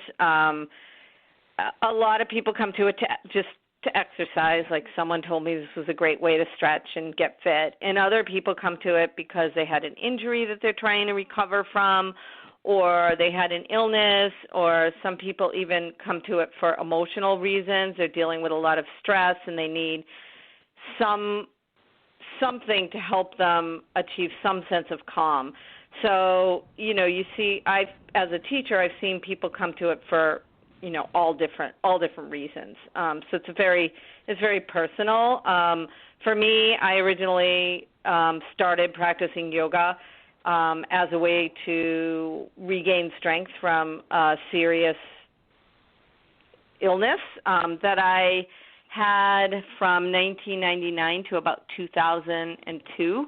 So for about 3 years, I was on and off bedridden, in and out of hospitals. I had a neurological disorder that just took me a very long time to recover from. So that's what brought me to yoga. And I actually started with a meditation and breathing because at the time I was too weak to do anything physical at all. And then slowly as I got better, I started adding in the yoga poses and regaining my strength. And then that just kind of set me on a whole new course that I wasn't planning on in life. But it just shows you that, life can change. Life can change, and that's really what yoga shows us. And people that practice yoga learn that you only have the present. That's essentially the essence of it too, is that we live in the present moment, and we can be stressed out about the past or constantly thinking about the future, but that's only going to cause us pain, really, because if we can't be present with where we are in the moment, then we really don't have any peace. So if that makes sense. So, I learned through my practice of yoga when I was sick that I had to be accepting of where I was and focus on that, focus on getting well where I was in my situation, and that eventually evolved. And as I started practicing more and more physical yoga, asanas, taking classes, learning, I eventually went on to become a yoga teacher and then decided to open a yoga studio, which is what I did before Pretzel Kids for 12 years, and then, spun off Pretzel Kids into its own company in 2017. So it really has become my life as I saw the benefits in my own life and how it affected and changed me for the better. To be able to give that and help others find that within themselves was really important to me. And it sounds like you use the yoga even to create your entrepreneurial aspect. So it sounds like you're using a lot of these kind of practices that you were already learning from yoga in order to create this business of yours, which seems like it's going quite well and it's continuing to grow and develop and things of that nature. So how has the yoga practices helped you with the building of the business and the entrepreneurial aspect? Yeah, it's been kind of interesting. There's sort of a little bit of a clash there with yoga and business and entrepreneurship, because a lot of people that practice yoga, they really don't think of it as a business, and it's like everything else. So it can be a business, and in my case it is a business, but at the same time I don't want to let go of those principles of yoga, which are what pushes me to create a business and create value for my teachers. So my whole mission is to help kids and help families de-stress and practice yoga using our curriculum that has been proven and works. But not only that, to give our teachers a way to earn an income doing something really beneficial in their communities by teaching Pretzel Kids classes. So that's kind of twofold. I have a lot of people that take the course and they really want to teach yoga, and they really need mentorship and they need business support, and they're not business people, so they're great teachers, and sometimes those two skills don't go together. And so what we do is we give them all of the business tools they need to run successful classes in their community. So that's been something I'm really proud of, and I really love the fact that I can help these teachers give back to their communities while helping them generate income doing something so positive. So that's been a big focus of Pretzel Kids. Is I learned how to run a business, but I also know how hard it is, and I've created all these tools over the years, so now I'm just repackaging them and giving them back to our Pretzel Kids teachers. So we call them our members. They're part of the community. When they join the membership, they get access to our brand, our license, so they can call themselves Pretzel Kids teachers, and they get all of our technology tools, our platform to run their classes off of our website, and our marketing tools and our teaching resources. So it really is a full business package for our teachers, and it's awesome to see what they've been able to do with it. Wow. And where are the Pretzel Kids affiliates based out of? They're all in the U.S. Are they throughout the world? Like I said, we've got King Wojak, who's out of Tacoma, Washington. We've got Deborah Blum, who's in a part of the world as well. Of course, my business partner is in New Jersey. So are y'all primarily in the United States, or are you in other parts of the country as well as other parts of the world also? Yeah. So how many affiliates are there currently out there, and where are they primarily based at? So right now we're primarily in the U.S. We do have a couple teachers outside the U.S. We have one in Australia, one in the U.K., one in Ireland right now. I'm thinking that might be it internationally. I think we might have one or two in Canada, and the rest are in the U.S. The Northeast is where the majority of our teachers are, being that I'm in Boston. And this is where I got my start. And before I even had the online course, I was running weekend courses out of my studio in Boston. So we have a very large presence here in Boston and in New England, and then kind of branching out into like New York, New Jersey, Pennsylvania, and then Florida and California for some reason, and Texas are sort of our next biggest states. And then everything else is sort of scattered around. So we don't really have, as of yet, critical mass in the other states. But we will at some point. Oh, yeah, I'm sure you will. Could you tell folks the website that they could go there? And then I'm going to ask my other folks that are on, and I need Dean to reach out and find out who the 316 number is and everything, because they are on the line, so I need to find out who they are. So, Dean, if you'll check on that and see which one we've got there. But give us the website, and also, if you could, and then I'm going to find out if Kings or Deborah have ever been involved with yoga. So we're going to find out if they've had some yoga experiences. But definitely tell us your website first. Yeah. So my website is pretzelkids.com, spelled exactly how it sounds, pretzelkids.com. Yep, that's where you can find me. All right, that's very easy to find out. Deborah and King Wojak, have y'all had experiences with yoga? You're very much involved with the science world and things of that nature, Deborah. And, of course, you've been involved in music for a number of years, King Wojak, and you're over there in Tacoma. So have either one of you had experiences with yoga? And if so, did you have it like me where you were having pains as you were trying to do those steps, or did you have much better luck than I did?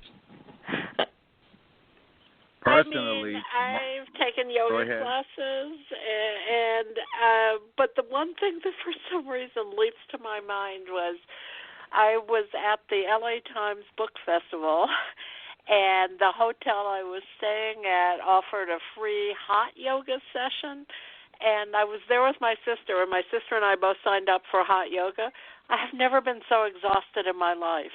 Amy, it was an incredible workout, and that's one of the things. I mean, I think yoga is so good for balance and mental health, but I also think many people, and I was thinking about this when you were talking about, all these kids who can't do their normal workouts. I think a lot of people don't realize what a great workout yoga is and how it really stresses and strengthens muscles in ways that you don't appreciate until you've gone through some really tough yoga routines. Does that make sense to you? I kind of love yoga. I mean, it is a really good workout. It actually depends on what style of yoga you do, because there's a lot of different styles out there. And hot yoga, I'm not a big fan of hot yoga personally, because I like to feel more comfortable when I'm breathing instead of like, oh my God, I'm sweating so much, I'm so not comfortable. I got out of that hot yoga session and I was dripping with sweat. Right. I mean, that's kind of how it's evolved in this country, because if you're not most people, when they want to sweat because they feel like they're working harder, which they are, and they'll feel like, oh, I only have limited time and I can't run, I can't go for a run, do my yoga, do my circuit training at the gym all at the same time. So I'm going to pick one thing where I can sweat it out, get my cardio in, get my conditioning in. So that's kind of why hot yoga has become so popular, because it does offer the workout versus other styles of yoga like hatha yoga and more meditative types of yoga.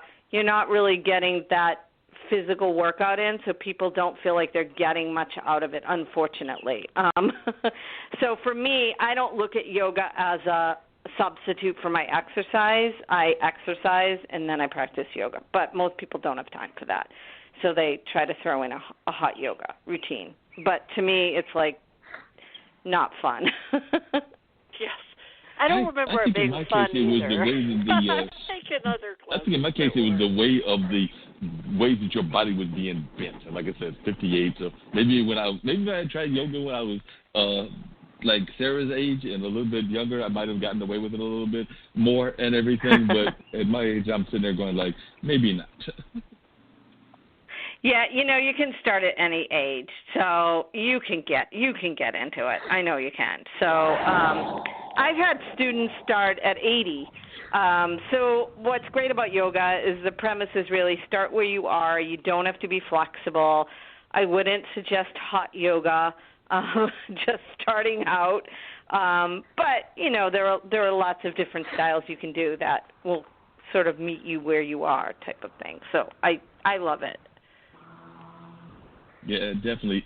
So, King Wojak, have you tried yoga? And if so, how kind of experiences you have?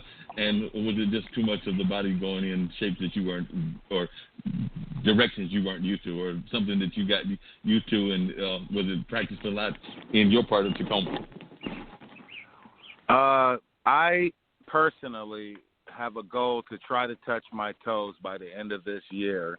I have not really, experience with yoga. I go out into the backyard, put my feet in the grass, and stretch a little bit in the morning because I want to get my body. I'm 50 years old, and I just suffered last year. This time I was in the bed with a terrible knee injury because I was playing on a hoverboard at a Looney's concert I was hosting, and I fell off the hoverboard directly on my knee. So today is a really blessed day for me to just be able to walk and talk and yes, to stretch and touch my toes is my personal goal. So if it's yoga that I need, then it's yoga, then it is. Gotcha. Sarah, have you tried yoga? You're the youngest member of the crowd on this particular call, so have you tried yoga, or is that something that you're not as much into, or are your peers into it as much? Well, I was actually introduced into yoga as a kid, oddly enough, because my mom had gotten into it, so I knew what it was. But I wasn't really active in it until I got into university, when I was taking something like 15 to 18 to 20 credits in a semester, and having a physical activity was a requirement. I mean, it could have been just about anything. At California State, at the university that I went to, I had several different options to choose from. But I figured I knew yoga was meant more as a time to center yourself and to relax and to kind of take stock of where you are right now. And somebody with anxiety, that's something I've always had issues with, is not thinking about the past or not thinking about the future and just stopping and thinking about where I am right now. So that's something for me that I've been really bad at. And I haven't really been into yoga recently, but I take some of the stretches that I remember and, remind myself that I need to, at the very minimum, get out and get some fresh air. And so with COVID-19 and anything, it's been obviously very difficult to get to any kind of a gym. I have friends who would go to gyms and would take yoga classes. So now my yoga, I guess, is getting out and getting some fresh air and just taking stock of, what's happening right now and where am I mentally and that sort of a thing. And so I very much so remember the principles of yoga and tried to do my best to stay in the moment, because I am terrible about that. And I constantly am thinking about, okay, my next book signing is here, or my next interview is here, or my next, promotion thing is happening, or I have photography deadlines or poetry deadlines. So my brain goes all over the place all the time. And I remember that I need to actually stop and do some self-care and self-evaluation and take a minute and just breathe. And so yoga really helps me remember those sort of a thing, that it's really important to just take a second, skip a beat, breathe. And Robin, just out of curiosity, are most of the people that you're working with, are they mostly women business owners, or are they a mixture of business owners? I think that one of the things that was sent, it seems like a lot of the clientele that you were having was mostly the mothers, and I don't know how many fathers are actually involved in the business, or is it mostly pretty much the mothers that are owning these Pretzel Kids affiliations?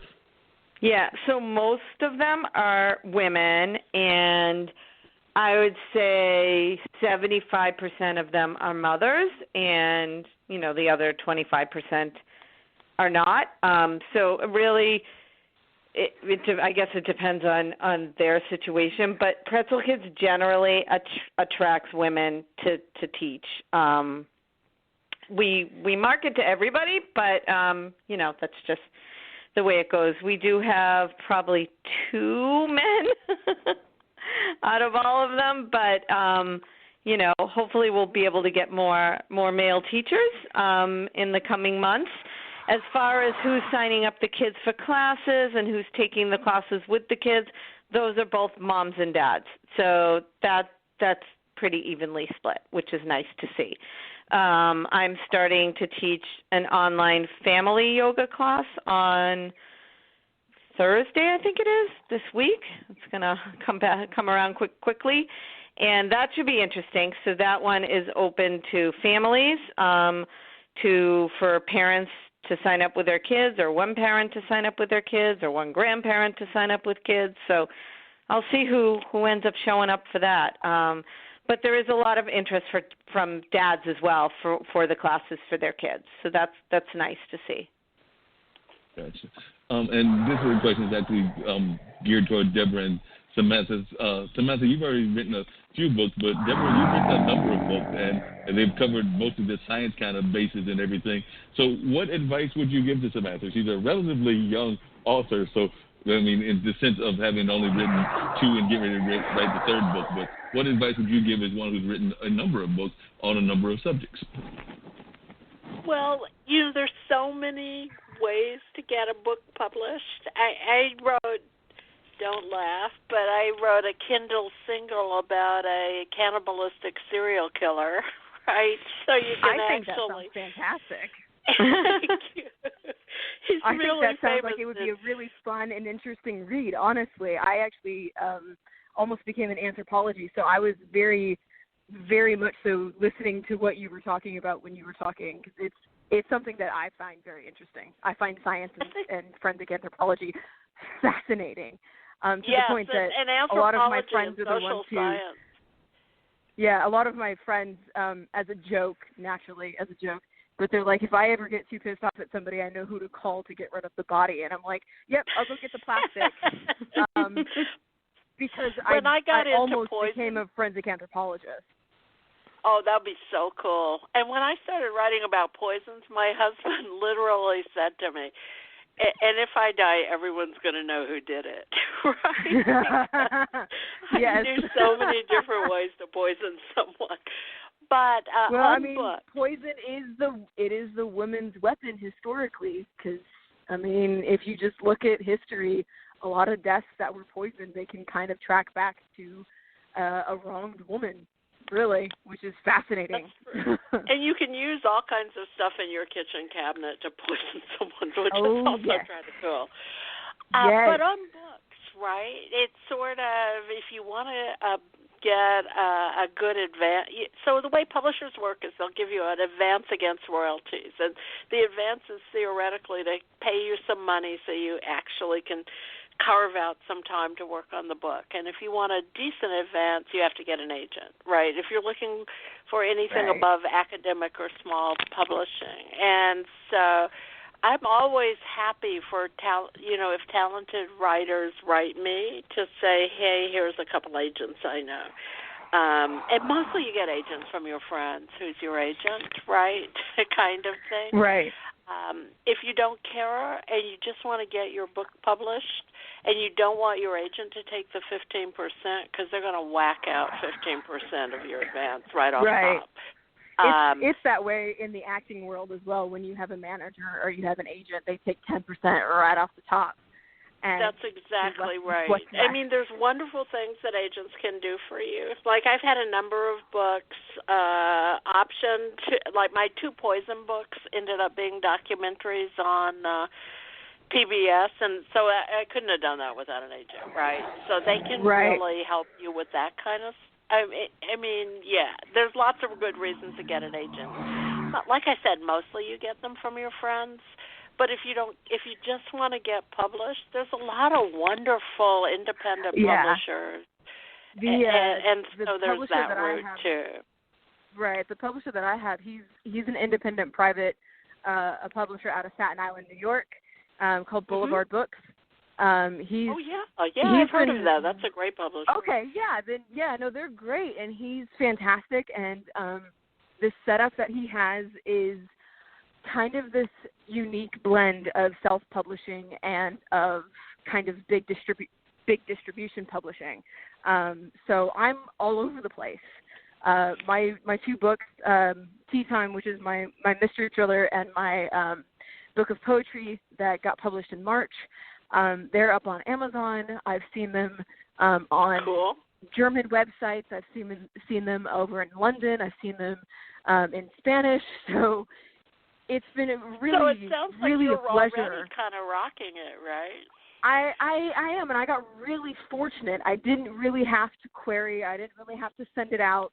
I met him through a networking site and was just kind of talking about it. And I was like, yeah, I'm looking for a publisher and blah, blah, blah, blah. And he was really, really excited to get to know me and get to know my work and see if it was something that was going to fit well with his publishing house. And luckily it did. So, but yeah, it's a bit of a blend of like the self-publishing. So there was a little bit of an upfront fee, but other than that, I have 100% royalties, which is extraordinarily rare. Yes, so, and if you do a normal traditional publisher route, for those of you who want to write books, the deal is you get 10% royalties on the first 10,000. You have to sell 10,000 copies, and they'll hold you at 10%, right? And it's once you get above that. So the author, and you never see that money. You first have to pay off the advance, right? Yeah. The author, whenever I sign a contract, and I have gone the traditional publishing route, right? I've done my last 3 books have been with Penguin Press. But whenever I sign a contract, I always feel like Bob Cratchit in The Christmas Carol. I completely understand, and as a young writer and as a young entertainer, kind of navigating the traditional publishing world, and as well as agents, even as an actor, knowing that right off the top I would already be losing money, or I would never even make the money. Was really disheartening and really frustrating because I'm in it in a way to make money. Obviously, it's part of my life. I need to make money in some capacity. But at the same token, and I'm sorry to interrupt. What I was going to say is one of the things love about one of the things I really love. I want to say this while I'm on the air, Mark. Is the way this show is such a wonderful conversation. And one of the things I do know, I've been, a working writer for probably a lot longer than most of you would appreciate, but writers have to look out for writers. So I'm super easy to find online. If I can help you, let me know. And also I want to say, God, that would be fantastic. Can I reach out too? Just write me. I know that being a writer or an artist or an entertainer, we look out for each other. I've been doing that for years. So tag me, right? Do. And my son, my oldest son, there's a whole writing community on Twitter and social media has been a huge proponent. I've got friends of mine who are definitely in the entertainment business, and they have huge ties, and they have a lot of followers and this, that, and the other. And one of them in particular is a very dear friend of mine, God bless her, and I love her to bits. But every time she retweets something, 300,000 people see it. And I'm like, I could never buy that press. I could never buy the kind of press that she gives me by just retweeting something. So I owe her so many different drinks at this point. I should just open a bar for her. And one day we can all go to a bar, right? Yeah, one day it'll be like, here, I owe you literally the bar, so here you go. Because she has been like a huge supporter. She's been a huge supporter since day one, which is just unbelievable. And but I would be absolutely thrilled to stay in touch with you because I could definitely pick your brain I'd love on that. killing characters. Yeah, and that's one of the things I was going to do is we wind down and everything. But first, I was going to bring King Roll Jack into the conversation and everything. Have you actually published a book about all that experience that you had in the hip hop industry? You've heard the women talk about their experiences with the books and things. But I mean, your life story was just fascinating. We heard a lot of it at the beginning of the show, and we'll have to bring you back on to even share more of it and everything. But have you actually looked into the possibility of publishing a book? And also, I was wondering what your thoughts are, because I mean, you're hearing about how troublesome the publishing industry can be, and we already have talked about how troublesome the record and music industry can be. So it sounds like all of the aspects of the entertainment field have their pitfalls and things that go on. But that is one of the things that me and Dean try to do on a regular basis, is have this as what I call an online dinner party. So we definitely hope that many people continue the relationship. I actually created a Twitter group with all of the guests of past shows. So Mona's on that, who's a well-known comedian and everything here in the area, as well as Lippy Roy and a number of others who have appeared on this show. So we encourage everybody that has been on this show, as well as on other shows, to reach out to each other on a regular basis. We just try to create one big family of folks that are involved in these fields that we're involved in, which I lump into 4 kind of categories when I'm pitching to people and everything, which is creatives, or what I call creatives, creatives, entrepreneurs, activists. We do have a number of activists on here, educators, because education is so important, particularly in this area. And lately we've had a few doctors, because with all going on in the COVID world, we need some people with science background to explain the madness. Absolutely. Yes. So, King Wojak, if you're still there, have you thought about publishing a book on your life experiences, or have you already done that?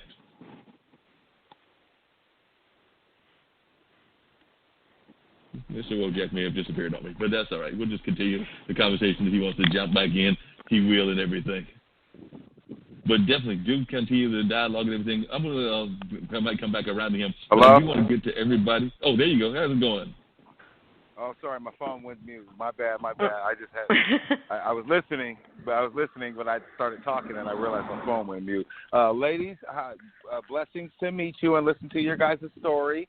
It's been interesting. This is my first radio interview since, for ages. I had to get a publicist. Her name was Ariel Schroeder, and I've been, reluctant to reach out and have somebody take over my career and write for me and get me into, the magazines and, being on radio shows like this. So through her, thank God that I met her and I paid her her regular $200 monthly to just get me out there again, to get this music into the hands and the ears of people.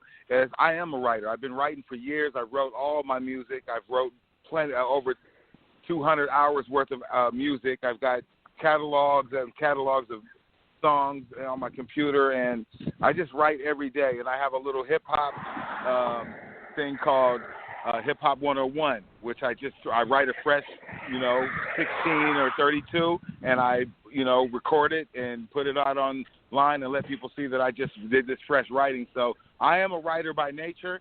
I would love to complete this book about being out here in Washington State in the early 90s, being part of this criminal nation, this nasty mixed story, telling, how we have been affected and how we're still here and we didn't, jump out here and rob and kill and steal anybody. But my story goes along the same lines as the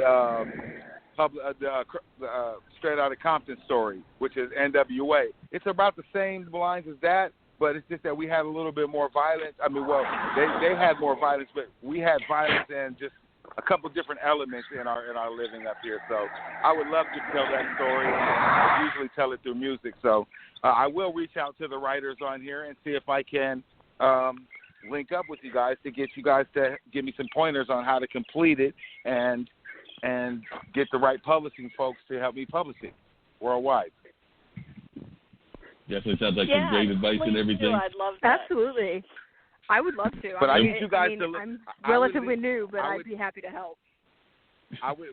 Listen, all you have to do for me, and it's just a small favor, is that my website is kingwouniverse.com. My whole entire story's on there. I got videos. I got music for sale. I just wanted to spread the good information about what I've been doing out here, and hopefully that through this radio show, Dean and Mark, I appreciate you guys for just having me on this platform. I'm hoping that I'm reaching somebody in Camden, New Jersey right now that's going to King Woe Universe and downloading the Warzone album, which addresses everything that's going on in these riots and these viruses and these things that are going on in this world today. That would just make me so happy, and I would feel like it all was worth it. God bless you guys, and it's been a blessing. That's all I can say. Thank you. Definitely appreciate it and everything. And we'll definitely try to get it up hopefully in the last few minutes of this particular show. But if not, we'll definitely bring it on one of the upcoming editions. So we'll definitely make sure that we do get the music up so the folks can hear it. But definitely we hope they do go to the website. Deborah, before we get ready to wrap up, and we've just got a few more minutes, maybe about 5 minutes, we always go over, so we'll call it 10 minutes. I know you talked about that you had some fascinating stories that you were surprised that they got into the newspaper. You said that you were surprised at how many stories about insects, chickens, and monkeys you actually managed to get into the newspaper world when you were a newspaper reporter. So if you can, just give us one example of a story like that you were shocked that the newspaper, whatever newspaper it was, published. So I know there are probably hundreds of them, but if you could just give us one example and then also direct people to your website as well. Sure. So this is one of my favorites. This was when I was working as a reporter at the Sacramento Bee out in California, which was the paper where I won the Pulitzer. And the story is about the fact that chickens lie. I find that so fascinating, right? So it turns out, I had interviewed a number of people who study chickens, and people actually study the language of chickens, and it turns out that roosters, male chickens, when they are trying to attract the hens over to have sex and the hens are not cooperating, will actually use a food call to get them to come over. Food over here, even though there's no food, right? So the male chickens, the roosters, actually will lie to get the females to come within striking range, so to speak. And I found that so fascinating, and I wrote a whole story about the sort of social interactions of chickens and the fact that chickens lie to get sex. And believe me, that ended up on the front of the Sacramento Bee. And when I left the Bee, in my going away party, it was one of the stories that they said, "We just can't believe that Deborah gets so many stories about birds and insects on the front page of the paper." But that probably is my favorite. So basically, chickens do the same thing that the other members of my gender do of the male gender. They do a lot of lying to get folks to actually meet them and do things of that nature. It sounds like chickens do the same thing that guys do in nightclubs. Yeah, and we underestimate chickens, and frankly, we underestimate a whole lot of other species. They're smarter and more social and more empathetic, I think, than we're willing to admit, because we eat chickens, right? We want them to be, here I go off on one of my spiels, but we want them to be kind of like chicken machines, right? But in fact, they're complicated, interesting creatures. Yeah, they're definitely complicated, interesting creatures. There's no doubt about that. Robin, and so are we, right? So glad that we were able to finally get you on. I know we were going back and forth on email. And I know, sorry about that. And I've got to actually, I think you also have to give a shout out to your publicist as well, because I know it was Eris that was the publicist that got King Bojack on, and I believe it was your publicist that helped me learn about you. So I'm not going to have Eris get the only shout out of the publicists that are out there working and letting us know about these great stories. You want to let folks know about yourself, but also give your publicist a shout out because she helped you get on. Yeah, great. And I just wanted to throw this out to the writers here because we don't have time, but in my past career, I was a writer too. I was a journalist for 15 years. So, and I used to work in California. I actually got my start as an intern for the LA Times and then went to write for the Ventura County Star and then Investors Business Daily and then a freelance career. So I do a lot of my own press, and one day I'm going to write a book too. So there you go. We're all in the same club. Yep, and I'm sure your story will be very fascinating. You probably saw a lot of things in those newsrooms. I know that I've also worked in newsrooms as well as had a couple of experiences with some TV stations and radio stations, mostly out of the nonprofit world in the radio station world, but definitely still have had those experiences and dabbled in some TV and movie experiences and plenty of newspaper experiences. So I know that those worlds can be very fascinating and have all kinds of fascinating stories. So not just the yoga, but also your newspaper side, I'm sure also will have a lot of fascinating stories. I don't know if you gave Leah a shout out, but I'm trying to remember Leah's full name. So if you want to give that to our listeners so they can know about your publicity people and also the website one more time, that would be great. So I don't know if Robin heard me or not, but sorry, I didn't. I missed that was being directed to me. My phone blipped out, so I heard you. I heard the last part, which I didn't know who it was being directed to. Anyway, yeah. So my full name is Robin Parets, Parets. I'm the founder and CEO of PretzelKids.com, and I do some work with Leah at LSX, and she helped connect me with this opportunity. And I definitely appreciated her doing that, and definitely both her and Eris have done a great job of getting me some interesting guests, so I definitely appreciate both of them. Sarah, if you would, let folks know how we found out about you as well, and if you want to give people your website one more time, that would be great as we wind down the show and everything. Sure. So my name is Samantha Inman. I was actually just trying to get publicity for my book because I don't have an agent. I don't have a publicist. I do a lot of my own marketing. Whether that's the best idea, still haven't, the jury's still out on that one. But you can find me on Twitter and you can find me on Instagram for sure. My Twitter handle is Sam Inman, INMAN 01, and I'm on there pretty frequently with a lot of the writing community that's on there. And then my Instagram, I do mostly photography on there, but might as well, is Remembering to Breathe. So you can find me on both of theirs. But my publisher is Boulevard Books, and he's done both of my books with Thoughts at Random, which is available on Amazon. You have to search Thoughts at Random and my full name because there's other books by the same title, and Tea Time, which is my mystery thriller, and that's also available on Amazon and available globally. So absolutely find it, check it out, leave me a review. If you don't like it, let me know. If you do like it, please definitely leave a review. But book 2 for Tea Time, it got a sequel. I'm still working on it, and so we're getting there with that too. But absolutely find me on social media, and we'll go from there.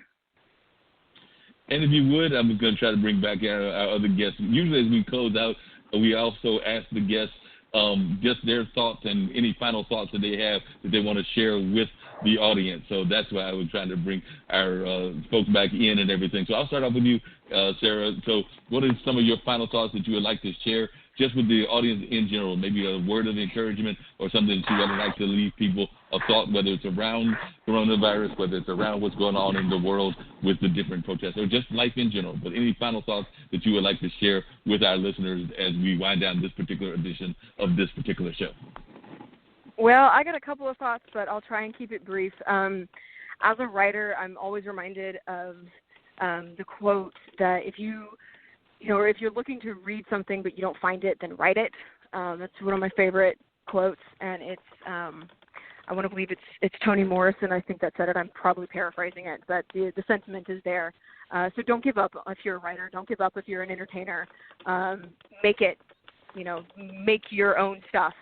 And in this time, that's really tricky to do because obviously the entertainment industry and even the publishing industry has been basically put on halt with COVID-19 and with the protests. But I 100% am behind the science with COVID-19 that we'll find something, but we have to know all the facts first. And we don't. We don't know all the facts, and it's not helping that science isn't really being respected in the United States, or the expertise really isn't there. And so we really, really, really need to listen to the science and listen to the expertise and the doctors and the virologists and the epidemiologists and all of them because they know what they're doing. But with the protests, I'm definitely behind the sentiment of the protests because it's very infuriating as a young person to see this kind of injustice be repeated and to know that it was, generational. So it's very frustrating to see that, but I'm definitely with my African-American friends and with my black friends, with my black and my cop friends, because I have friends who are cops. So I've got both sides, but I'm definitely with them in this sentiment that they are tired, and I get it. I really do. So I'm not protesting because social distancing and I have family issues that I can't and that I don't want to risk anybody else's health, so I'm not out there protesting, but I definitely am behind the sentiment, and I'm very much so as frustrated as anybody else with it. Definitely. Absolutely. Like I said, I brought everybody back in. Robin, as we were winding down these last couple of minutes, just wanted people to reflect if they had any words of encouragement, thoughts about what's going on in the world, but just any final thoughts that they have around what's going on in the world, as well as just in words of encouragement. So that could cover anything from the coronavirus to the protests to just life in general. But any final thoughts that you would like to share?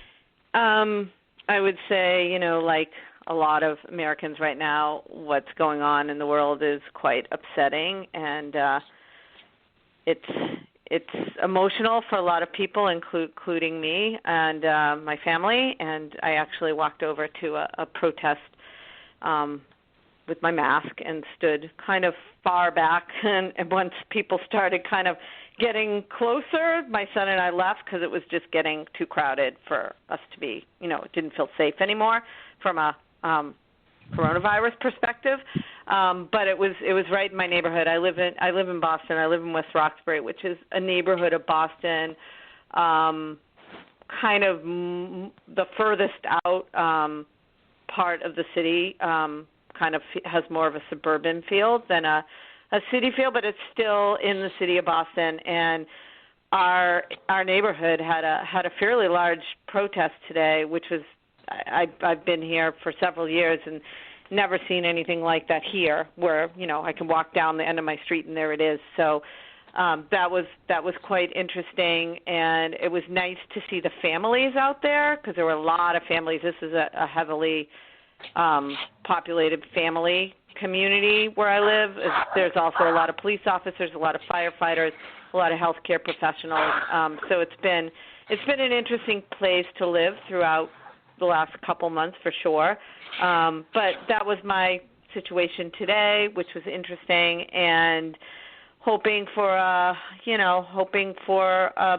better world maybe in January. So we shall see. But in any case, I love what I'm doing, even though it's not political, but at the same time, it helps people achieve some sense of peace right now. And I think that's really what a lot of people need, to stay grounded and stay focused and breathe and have these tools to cope with their anxiety. So, yeah, I'll close out with that. Yeah. I appreciate it, and I would definitely agree with you. Just one thing that I would add as we get to Deborah Blum, if I understand, and Dean can correct me, and I will have to go back over my history books, I believe that some of the great activists of our times, definitely Martin Luther King, and I would even argue some of the civil rights leaders, definitely understood the importance of meditation and yoga, even within the sense of protest. I mean, we know Gandhi was definitely from India, which is, like you earlier mentioned, where a lot of the yoga came from. But I think even some of our modern day activists, I've got friends that are activists here in the Durham area, and I know a number of them have actually been involved in some form of mindfulness, whatever that mindfulness is. So I do think that there is a connect between all that is going on in the world, including the mindfulness movement. Yep, I think you're right. Deborah, do you have any last thoughts that you want to share as well as we're winding down the show and everything? But I just didn't know if you had any thoughts that you wanted to share, and then we'll get to Kingo Jack, and then me and Dean will say what we've got to say, and then we'll tell you what we've got next week. Yes, I mean, I should say, and this is like an insanely small word story. I'm also in Boston, obviously, because I work at MIT, and I also live in West Roxbury. So it's kind of amazing to connect with a neighbor here on a radio show in Durham, North Carolina. I believe that these protests are among the most important we're going to see. I hope that they will lead us to some kind of change and balance and moral justice in this country that we're clearly lacking at this point. And I hope that they will lead us toward real change in the fall, and that everyone who cares enough to protest also cares enough to vote for change, because that's what's really going to make a difference, as we all know. And I hope that all of us, in a coronavirus sense, because I worry about, as anyone does, about the effect of these protests in spreading COVID-19, but I hope both in a legal justice sense and a be careful out there sense, and a be careful about the virus sense, that all of us go on to stay safe and well, and we're standing in the fall to make a difference. That's what I really hope. I hope the same as well, and I definitely appreciate that sentiment of yours, Deborah. And as I meant to tell everybody that's listening, including our amazing guests, do know that you're always welcome to come back on the show. This is a regular dinner table conversation, so I say this every show. Sometimes people pop back in, sometimes they don't, but it is a family that we are building here. So just like my friend Tree has his regular folks that are always listening and always conversating on his platform, the same is available here. So we do want you to know that you are always welcome to come back and join the conversation at any Monday that you feel like it. And we have to have two platforms now because there's a Monday afternoon show that we're doing on IBM.TV as well. So just want all the folks that are listening to keep that in mind. King Wojak, what are your thoughts? You've given some of your perspective, but give it to us one more time. Yes, sir. Well, I appreciate being online with such of the minds of folks that are working at the colleges and just teaching all the young folks the good information. I think the most important yoga tactic that we do need right now is prayer, because we need to focus on praying these enemies. Just praying the grip that they have on our nation, which is fear. They have, blatantly killed people on social media, and that's what I just don't like about the social media. As I'm scrolling through my social media while listening to you guys, I'm seeing that there's shootings in Tacoma. There's violence. There's different elements that just want to come out, and they have been upset. They've been angry. They've been misled. They've been lied to by their own government. They have been just sitting in their houses in fear. And now that this shooting is taking place, and the way that they did it is like they knew that this was going to erupt to people. They knew this was going to make people leave their houses, because the COVID didn't do what they planned on doing, which was scaring the entire population into getting tested and getting vaccinated for this COVID. So now their new fear is, the new plan is to get all the people out here to riot and protest and fight, and that virus is going to come alive again. And a lot of people are unfortunately going to lose their lives because they wanted to get out and protest and riot the death of an innocent black man again and again and again and again in America. So I just know that amongst our people out there, we just need a time of prayer every single day. At a certain time, we need to pray as a unit for our community. And I think that will be the most important thing that we can do as far as this situation. We don't have to get out and protest and tear up the streets and mix in with the bad elements. We need to stay home, and we need to just take a couple hours, at least an hour out a day, just to pray for the situation that's going on. And that's all I can add. I just hope people would listen to the Warzone album and just support my music, and hopefully I can get out here and get some work done. It's a peaceful work done. No violence, no anger, no bad energy, because we don't need that. All positive energy is all I promote. So,